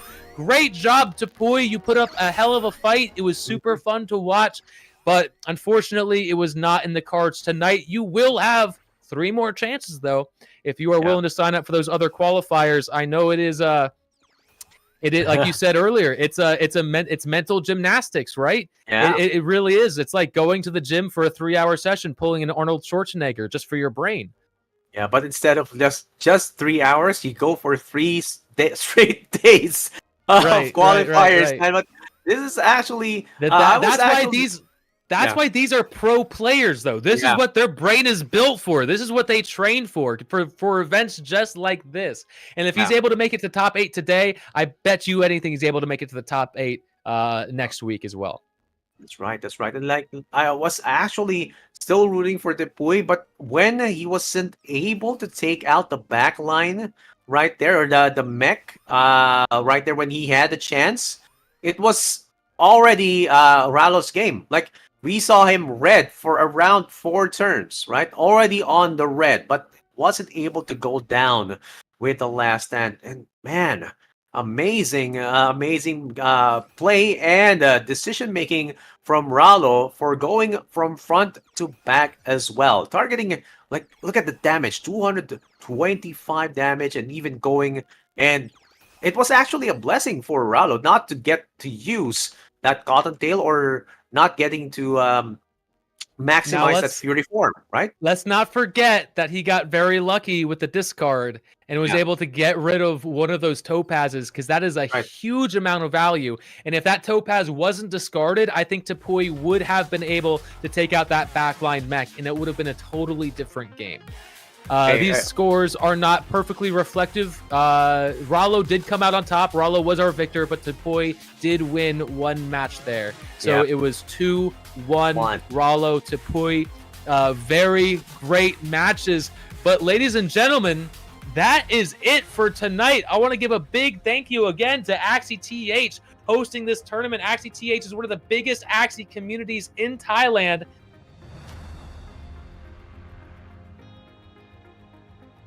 AxieTh, one of the biggest communities in Thailand, sharing news and updates about Axie Infinity and the Ronin chain. AxieTh also hosts the Axie meetup events in Thailand, which brings members of the community together to share their love for the game and connect with like-minded individuals. With its strong focus on Axie Infinity and its active engagement with the community, AxieTh has become a key player in the Axie ecosystem in Thailand. Thanks again to AxieTh for making all this happen, but as well, you want to take it away? Yes, of course, we would like to thank also YGGSEA or YGGC as a gaming guild that operates in Southeast Asia, primarily focused on blockchain games. YGGC is the first sub-DAO of YGG, a part of the broader Real Guild Games organization, which aims to create a decentralized gaming ecosystem where players can earn income by participating in blockchain-based games like this one. And the guild also conducts community events and education programs to promote blockchain gaming in the season. But that's not all. We also have AMP Guild, Ryan. AMP Guild, the Web3 epicenter of Ampverse, provides a network of 400 million people through Web3 gaming influencers and offers additional customized branding, marketing, and community growth services to Southeast Asia and India. And let's not forget Axie Infinity, the world leader of Web3 gaming, the one that's brought us all here together today. Big thanks to Axie Infinity for creating such an amazing product for us all to gather around and grow together as a community. And thank you to all of you for joining along with us for this amazing event, one of the biggest tournaments in all of Axie Infinity. Again, this is just the first qualifier of 4 qualifying rounds before the final LAN event in Thailand. And this is an open registration event. So if you are interested in competing, make sure to check out the AxieTh Twitter, check out their Facebook, follow those links, get yourself signed up for the qualifiers, and we might be casting your match next week. But wait, there's more. Let's have a partner. We're having a partner giveaway, Ryan. And of course, if you have been watching the stream, make sure to join the partner giveaway and get ready to level up your gaming experience with an amazing giveaway brought to you by AMP Guild and YGGC. We're giving away $100 of prizes for let's say this is going to be $10 for 10 winners and 30 Axies, which is distributed into one team for 10 players, right? And this is to the lucky audiences of the AxieTh World Battle Bangkok 2023. All you have to do is complete a few simple tasks on the link below over at the chat. Just check it out over at the description as well, right? Do join as well. And of course, this is going to be running from April 24 to May 1, 2 p.m. UTC +7, and the winners will be announced within 7 days on AxieTh Facebook or the AxieTh Facebook page. And let's run it down, Ryan. Who are our 4 winners who just won 300 AXS and a ticket, or rather a spot at the AxieTh World Battle LAN Finals or LAN Playoffs? Tursyke, YGG, and we've got Wargos from Sora, we've got Meditate You, and we've got Rallo from Sora as well. 4 winners, 4 amazing competitors that will all be meeting each other in the Axie final LAN event in Thailand. Yeah, Very last exciting pun, stuff. man. I have a last pun for you. What's this? This is Rallo. Go for it. Is he whipping or is he nay-naying? Is he driving the car? Is he driving? Is he driving to Thailand? He's rolling, man. He's rolling on the AXS. Rallo is rolling on the AXS right now, and he's gonna be going. Rolling. Yeah, right. Rolling on the AXS to go to Thailand right now, and of course, you know they have a lot of experience right here over at the 4 players moving forward. And again, reminder: you other guys who were not able to get the spot, 3 more chances for you. And you know, Ryan, that's it. Let's close it out and thank our viewers. Thank you guys for watching over at Twitch, YouTube, Facebook, and maybe someday, right? We're gonna be having a Twitter broadcast as well, right? So, but yeah, it's amazing to have you guys here. Absolutely, absolutely. Thank you so much, everybody. And if you all want to chip in 10 SLP, I'm gonna buy Excelsior a joke book. I'm just kidding. I'm just kidding. You know, I have puns right here and there, man. But you have to catch it, man. It's gonna be one of those dad jokes that you will possibly know. And yeah, amazing. And Topaz is the name of the game right now. Topaz is the name of the game.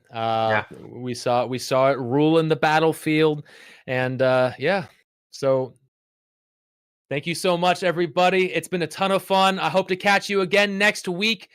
To mark your calendars, because there are 3 more qualifiers before the final LAN event.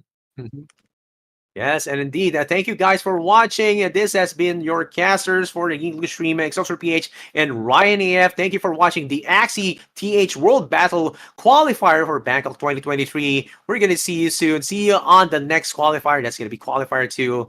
Don't go anywhere, guys. Just stay competitive in the Axie Infinity community. Bye, guys.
Hi, my name is Chung, the CEO and co-founder of Sky Babies. Today, we are entering a new chapter of the Ronin network with a new delegated proof of stake upgrade. Let's build together. A Ronin is a samurai without a master. With Ronin, we took the destiny of our own products into our own hands. Skybaby's team has been working very hard in past months for this moment. And on the journey to DPOS, we have some new key high. We also make some new friends along the way. So we have vetted over 250 game studios to determine those exact right partners for us and for our ecosystem. Progressively decentralizing the network over time means that we can move a little bit slower at the beginning and get a more clear idea of what the most important value adds for people are. And now we can really start to see the fruits of our labor.